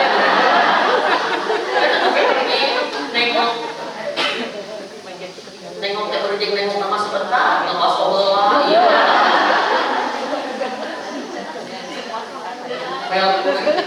Nengok teh kalau anu sakit dipoto di saurang ya. Ya dia kenapa jadi hari? Saya bingung saya. disebut kia sering. Ya orang nengok 10 orang, guru. Ya kan? Cuma ngamplop cuma 200.000 karena seorang 20.000. 10 orang udah pas sedang di kamar ya. Nah, udah gitu ceritanya yang ini. Nengoknya kan sunatnya apa? Sedikitan, wakilan. Iya. Yang kedua sebentar. Yang ketiga menguatkan dan mendoakan itu. Ini mah ya Allah. Tete sakit apa tete? Nggak tahu kalau ini tadi kabar tetangga abdi ya. Udah pakai ada bisa. Tetangga abdi ya teh gue atau santai. Itu kali. Atau proyek sakit teh. Nengok teh ya Allah. Rasulullah kalau menengok gimana? Gimana kita dapat 70.000 malaikat tuh ngikutin sunnah Rasul nengoknya. 70.000 malaikat kalau labur ya kayak gitu nengoknya. Udah gitu. Kata yang sehat ya sekilan ya sekilan. GWS ya. Udah gitu sauran liar itu sama. Saya kenapa sih banyak contoh yang begini? Karena ibu itu orangnya terus di bapak tahan kubi teh ada kapuruku mau berubah nggak sih? Ya, ayo, sholat itu nggak begitu. Kita fokus ke sholat tiba, iya.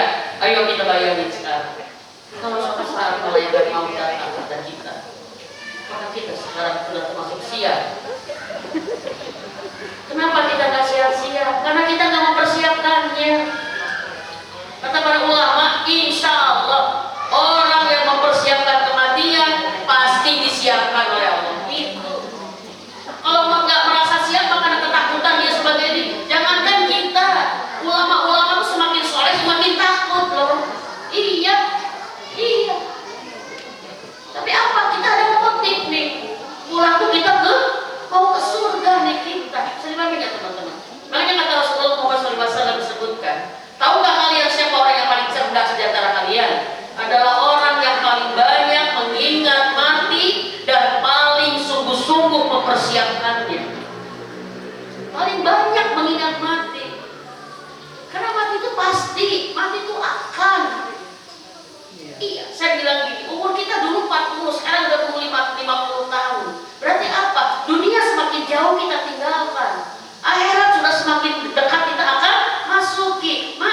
Kita akan sibuk oleh sesuatu yang akan kita tinggalkan atau yang akan kita masuki. Harusnya sibuk oleh sesuatu yang akan kita masuki, yang akan ditinggalkan kok. Bisa dipahami nggak? Kayak ibu-ibu yang ngontrak setahun lagi, dia nggak bangun rumah, dia kontrakan eta. Pas anggus harus keluar.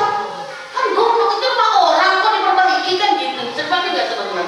Ini analog yang paling ini. Kita kadang-kadang menyiapkan segala sesuatu yang mau kita tinggalkan, tapi kita nggak menyiapkan sesuatu yang mau kita jalani.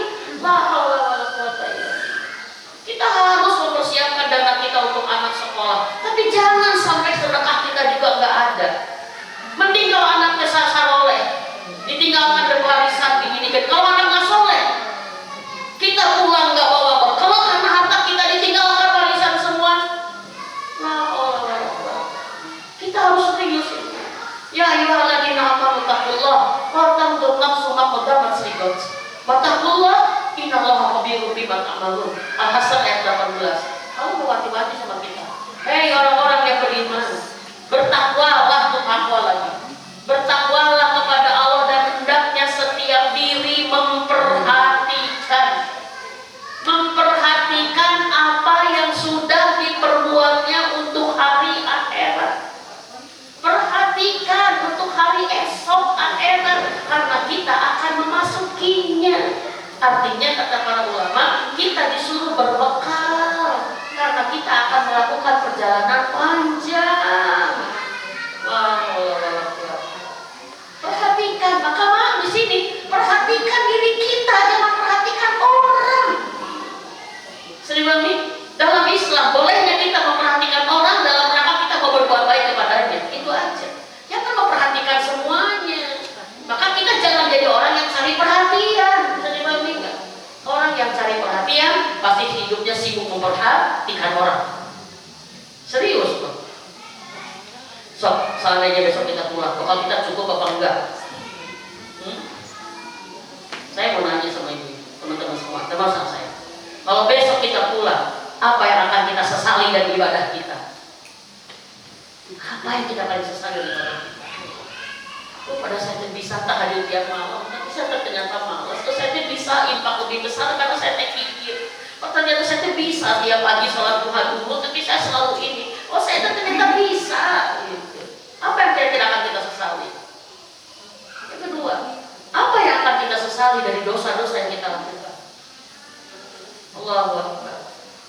Kenapa saya mulut nggak pernah berhenti ini orang? Kenapa saya hati itu pengen teriak terus, pengen dipuji terus, pengen sombong terus? Kenapa? Sekarang belum bisa dimaafin nggak? Iya. Karena kalau sudah melihat malaikat maut sudah jelas itu. Sekarang kamu pulang. Yang kedua, apa yang kita akan sesali gitu? Tentang sikap kita kepada suami kita. Kalau kita meninggal, karena maaf, ada masanya. Dari manusia ke jenazah itu ada disebut muqtada. Muqtada itu fase di mana manusia bukan, jenazah belum. Apa? Dia masih melihat, masih apa, tapi mulut sudah dikunci. Karena matanya sudah melihat malaikat maut, itu muqtada disebutnya. Itu fase. Dan orang walaupun baru pertama melihat Israel, malaikat maut pertama kali kenal. Itu malaikat maut. Enggak ada gini, sahai tateh, enggak. Dan sudah feeling, dia mencabut nyawaku. Udah di situ dibukakan semua sama Allah.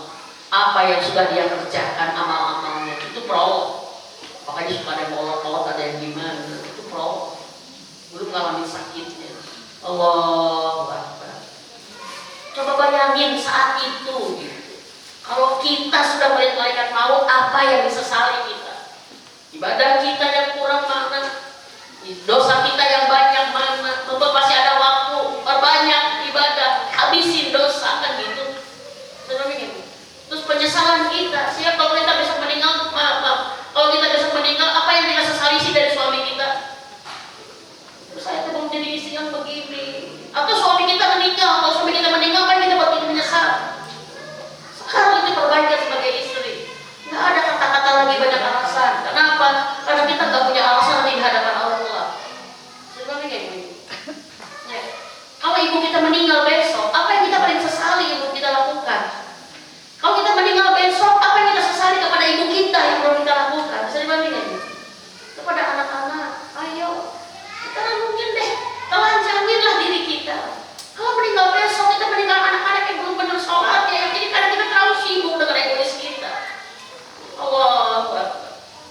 Padahal anak akan menjadi hisaban berat buat kita ini. Bisa jadi amal kita habis oleh hisaban anak-anak kita yang dibayar. Atau kalau anak kita meninggal besok, apa yang kita sesali? Ternyata anak kita meninggal lagi maksiat, anak kita meninggal belum sholat, anak kita meninggal ini karena kita ibunya kemana aja. Ini bagian yang harus kita dapatkan di Ramadan ini. Kenapa ibu? Karena semua yang kita takutkan, kita sesali akan bisa jadi doa sekarang. Dan itu akan menjadi harapan dikabul semua. Bisa dibagikan? Ya Allah, jadikan saya ibu yang begini, jadikan saya istri yang begini. Dan saya maaf, bila waktunya tiba, sekarang tuh maut datang pada kita. Apakah kita yang akan dikabarkan oleh malaikat Jibril tempatmu di surga atau tempatmu di neraka? Karena nanti dikabarin langsung. Jadi saat berdoa, makanya maaf, pada yang senyum. Itu karena apa? Dia ngeliat tempatmu di situ. Udah digambarin. Itu tafsir Al-Fusilat ayat 31. Jangan bersedih. Sedih karena sakit-sakitnya, saking sakitnya nyeri tubuh sekarang tuh. Kamu jangan bersedih dan kamu jangan takut. Sesungguhnya kabar gembira bagimu, surga bagimu. Allah Akbar. Kenapa? Karena dia berubah sekuat tenaga menjadi baik. Kalau hari ini ada seorang orang soleh, jangan lihat sekarangnya dia soleh, tapi perjuangan dia menjadi soleh seperti apa? Sama dengan kita awalnya sama, bisa dibandingkan? Pasti sama. Bisa dibandingkan? Ya.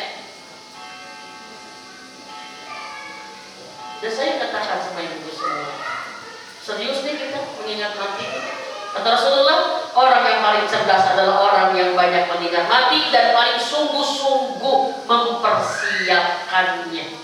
Dan kata Rasulullah, orang yang bodoh adalah orang yang hidupnya mengikuti hawa nafsunya, tapi dia merasa dirahmati Allah. Hidupnya mengikuti hawa nafsu, tapi merasa Allah sayang, Allah ini, itu bohong, saking diri. Sehingga apa? Dia nggak ada mempersiapkan kematiannya, karena dia udah merasa baik, bener. Hati-hati. Saya suka ini. Kalau kita meninggal, jenazah kita di rumah kita dibaringkan di mana? Bayangin. Bayang rumah kita? Kalau kita meninggal, jenazah kita dibaringkan di mana? Pasti ada tempatnya. Ya. Bayangkan. Dan saya selalu berusaha, saya banyak sholat di tempat tidak jenazah saya simpan di sini. Imam jadi saksi. Saya sholat di sini. Kalaupun ibu-ibu sholat di kamar, gimana? Kalau rumah sekali-kali kita lihat, oh jenazah saya akan di sini nih.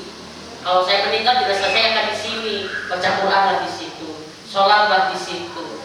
Dan bayangkan kadang-kadang saya suka baca paku gitu. Betul, saya kadang-kadang suka bukan simulasi ya kan? Benar. Karena dengan itu kita orang ulama menggali kubur itu sendiri di kamarnya. Kalau dia bandel, dia mulai banyak maksiat, dia mulai lalai, masuk ke kuburnya. Kamu jangan kayak gitu, kamu kayak gini nih nanti nih. Kalau udah kayak gini mau gimana? Sadar lagi. Kita harus punya cara menyadarkan kita, punya cara untuk menaikkan keimanan kita. Kita harus punya cara membuat takut kita kepada Allah. Dengan itu kita balik lagi ke on track benar.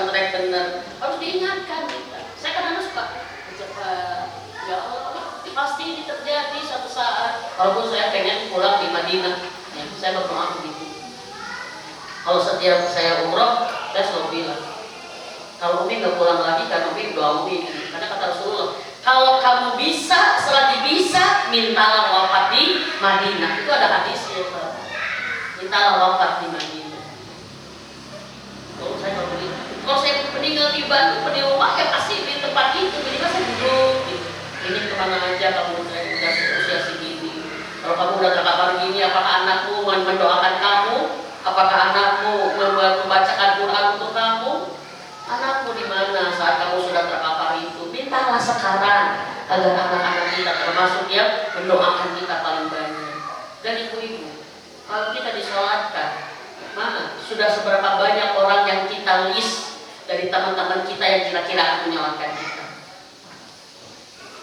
Makanya jangan banyak teman, hanya sekadar banyak teman tapi melalaikan. Mulai list daftar teman-teman yang soleh.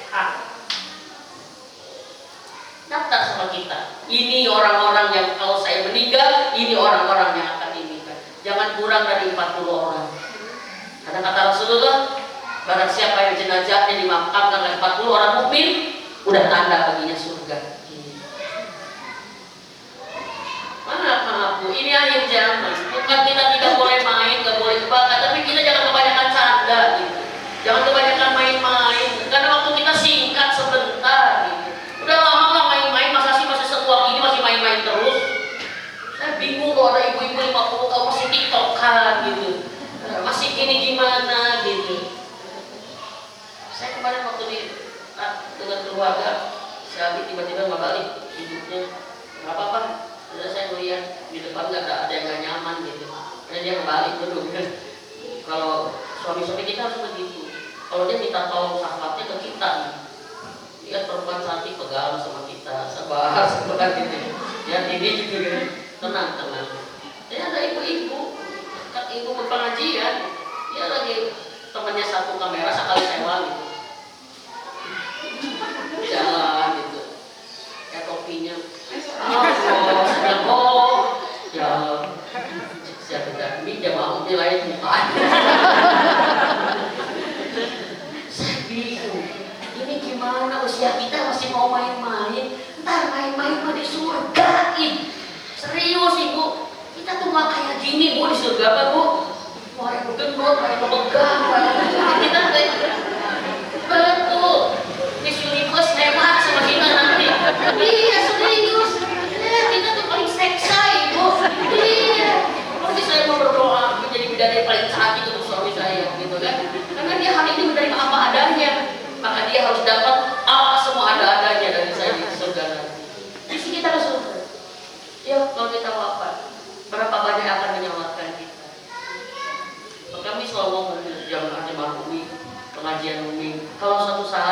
tadi pulang.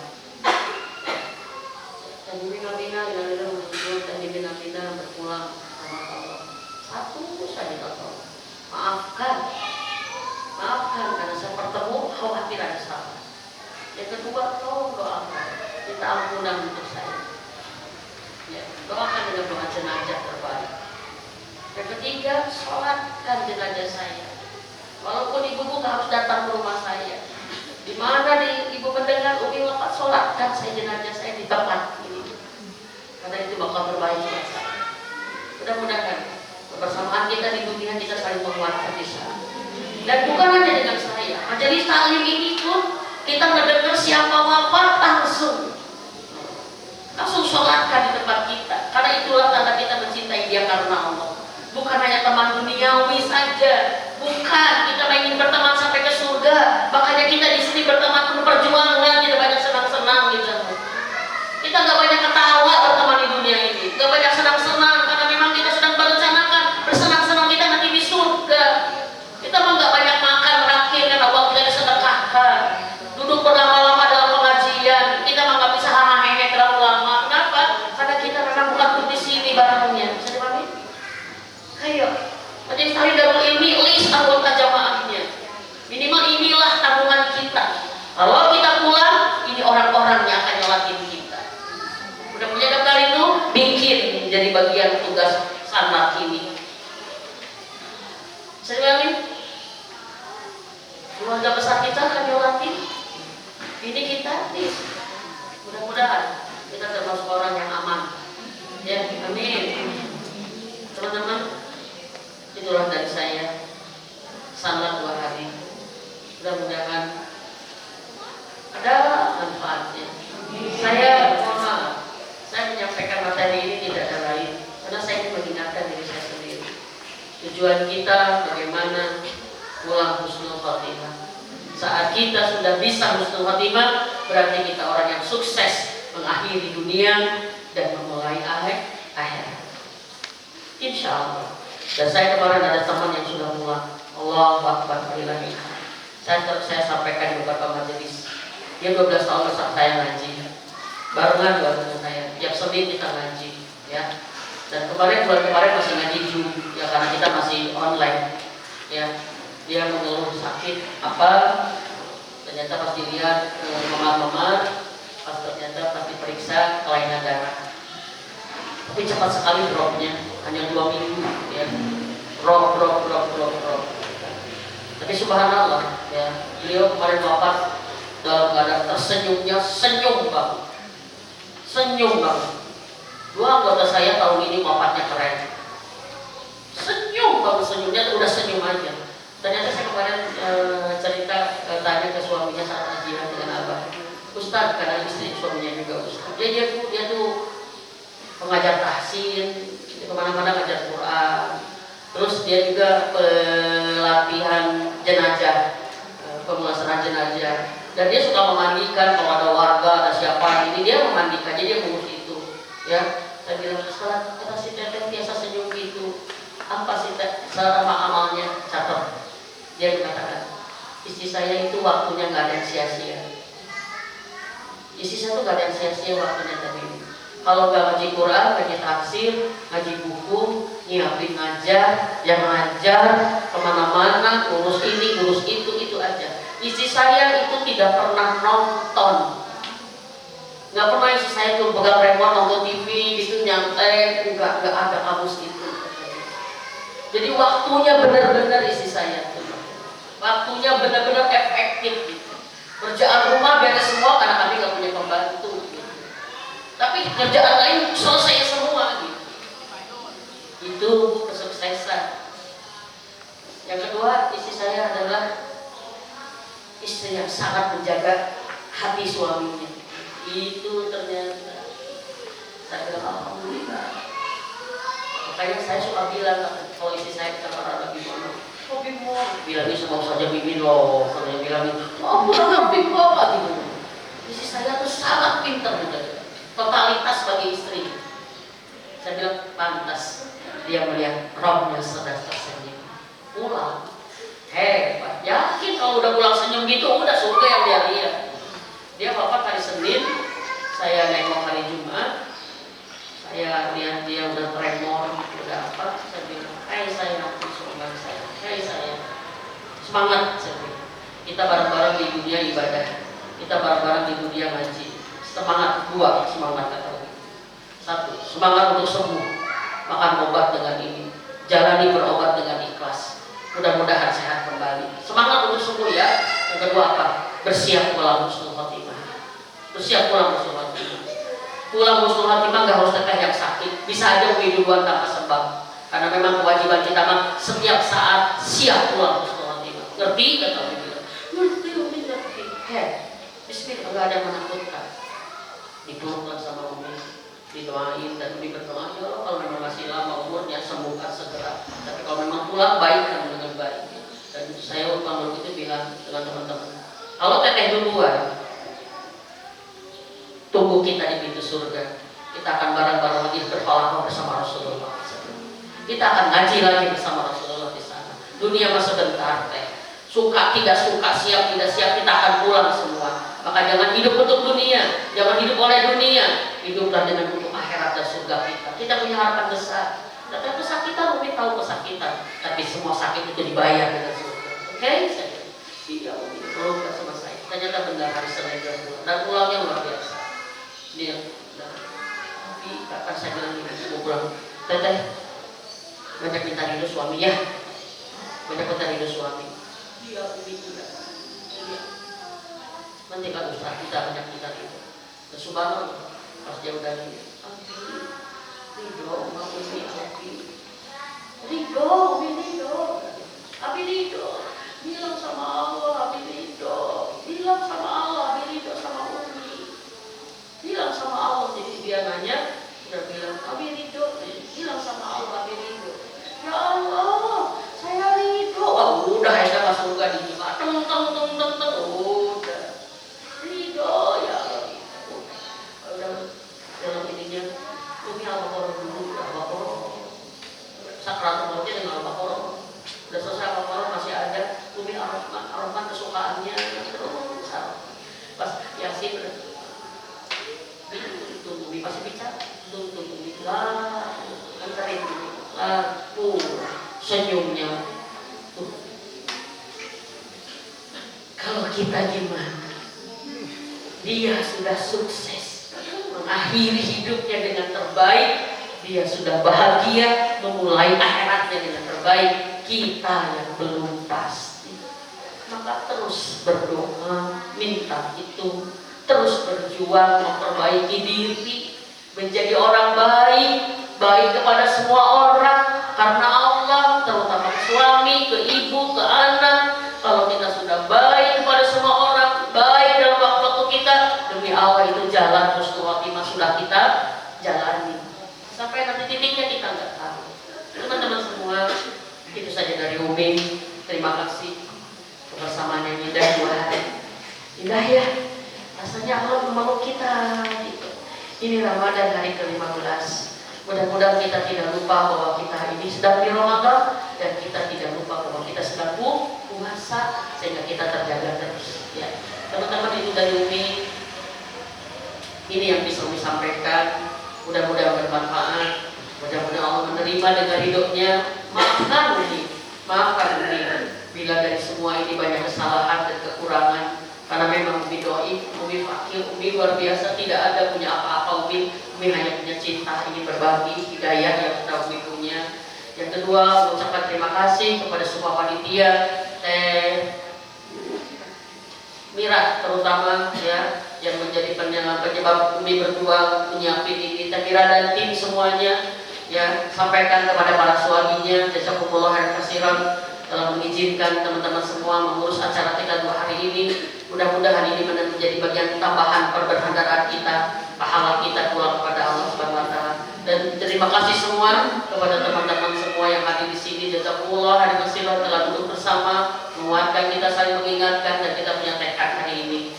Ramadan ini harus menempa jiwa kita menjadi takwa menuju husnul khotimah. Insyaallah. Kalau alam bisawab ya, yuk kita sama-sama berdoa. Mudah-mudahan dengan doa ini Allah menyempurnakan diri kita, ya, dan mudah-mudahan Allah memberikan hati kita yang lembut, kita merasa bahwa kita sedang didengar oleh Allah dengan seksama, dan doa kita dikabulkan dengan sempurna. Allahumma sholli wa sallim wa barik ala Muhammad wa ala alihi wa sahbihi ajmain. Ya Rahman, Ya Rahim, irhamna anta khairur rahimin. Ya mujibas sa'ilin bi rahmatika astaghis, bi rahmatika astaghis. Allahumma inna nas'aluka ridhoka wal jannah wa na'udzubika min sakhatika wan nar.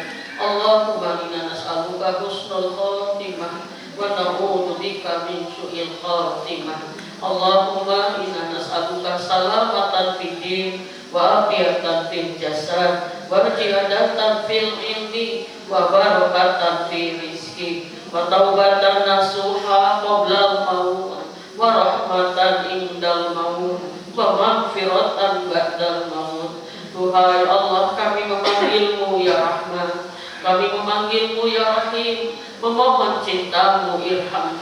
Irhamna rahmati kami ya Rabb, peluk kami dengan rahmatmu ya Rabb, dekat kami dengan rahmatmu ya Rabb, genggam hati-hati kami dengan rahmatmu ya Rabb, sehingga kami nikmat bermunajat dan hidup selama di dunia ini dengan ibadah kepadamu.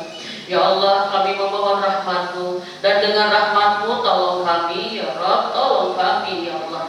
Ridhoi kajian kami ini, 2 hari kami bersama Rabbi di rumahmu ini ya Rabb. Tidak ada lain karena kami ingin ridho-Mu ya Allah. Kami ingin ridho-Mu. Kami ingin Kau ridho kepada pengajian ini dengan menjadikan amal ini Kau terima ya Allah. Engkau terima menjadi amal soleh kami di Ramadan ini ya Allah. Dan ya Allah, jadikan amal soleh ini menjadi bekal kami pulang ke surga-Mu, menjadi bekal kami pulang husnul khotimah ya Rabb, dan menjadi bekal kami menghidupi, mengisi hari-hari kami dengan takwa kami ya Allah.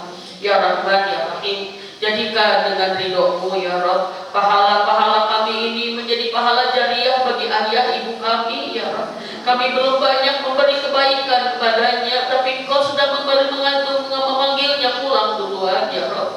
Kami mohon kepadamu ya Rabb, bagi ayah ibu kami yang sudah wafat ya Rabb, titip ya Rabb, titip mereka di alam barzahnya ya Rabb, jangan ada siksa sedikit pun ya Rabb, maka terimalah setiap istighfar kami untuknya ya Allah. Dan ya Allah, titip ayah ibu kami yang sudah wafat, rahmati ya Rabb, dan jadikan ayah ibu kami ahli surga-Mu tanpa hisab ya Rabb. Dan ya Allah ya Rahman ya Rahim, bagi ibu bapak yang kami yang masih ada, tolong ya Allah, tolong kepada kami, beri kami hidayah untuk menjadi anak yang lebih berbakti, untuk lebih anak yang memuliakan ya Rabb. Ya Allah, berikan kesempatan kami berkorban harta dan jiwa untuk ibu bapak kami ya Allah, karena mereka sudah berkorban seluruh harta jiwanya untuk membesarkan kami ya Allah. Ya Rahman ya Rahim, beri kami rizki yang banyak ya Rabb, agar kami bisa memuliakan orang tua kami dengan rizki itu ya Allah. Kami ingin menghajikan mereka, kami ingin memberikan kebahagiaan mereka dengan harta-harta kami ya Allah. Dan ya Allah ya Rahman ya Rahim, berikan kami kemampuan membahagiakan dan memuliakannya, dan berikan kami kemampuan menjaga perasaannya untuk tidak melukai dan menyinggungnya ya Allah. Ya Rabb, sabarkan kami, seandainya Engkau memuji kami lewat ayah ibu kami, sabarkan kami, jangan pernah kami berbuat buruk saat orang tua kami memuji kami ya Allah. Ya Rahman ya Rahim, kami mohon ya Allah, tetapkan yang hadir di sini adalah anak-anak yang salehah untuk ayah ibunya ya Rabb, sehingga Engkau ridho kepada kami dengan keridhoan ayah ibunya ya Allah. Ya Rahman ya Rahim, jadikan bakti kami kepada ayah ibu kami sebaik-baik bekal kami husnul khotimah ya Rabb. Ya Allah ya Rahman ya Rahim, kami mohon kepadamu Rabbi, kami mohon kepadamu, dengan rahmat-Mu jadikan Ramadan ini menjadi tempat terbaik kami menempa diri menuju takwa. Jadikan Ramadan ini persiapan terbaik kami menuju husnul khotimah ya Allah. Jadikan dengan Ramadan tahun ini kami menjadi hamba-Mu yang selalu bertakwa. Dan ya Allah, jadikan suami kami juga menjadi suami yang bertakwa ya Rabb. Jadikan anak-anak kami juga menjadi hamba-hamba-Mu yang bertakwa ya Allah. Jadikan dengan Ramadan ini ya Rabb, keluarga kami Engkau tetapkan menjadi keluarga ahli takwa, ahli surga-Mu yang mengharapkan dari api neraka-Mu ya Allah. Ya Rahman ya Rahim, jadikan dengan Ramadan tahun ini Engkau membukakan bagi kami semua pintu-pintu kebaikannya, pintu-pintu kenikmatannya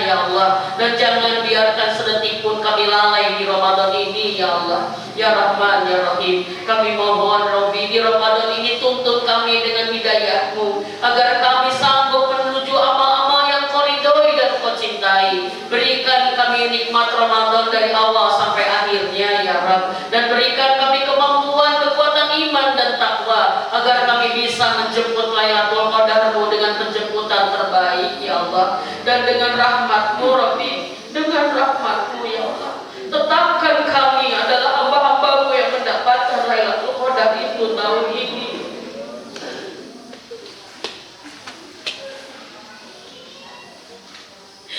Walaupun hari-hari kami banyak lalai darimu, Ramadan kami masih banyak yang rusak kami lakukan, tapi jangan terhalang kami dari nikmat Lailatul Qadar itu ya Allah.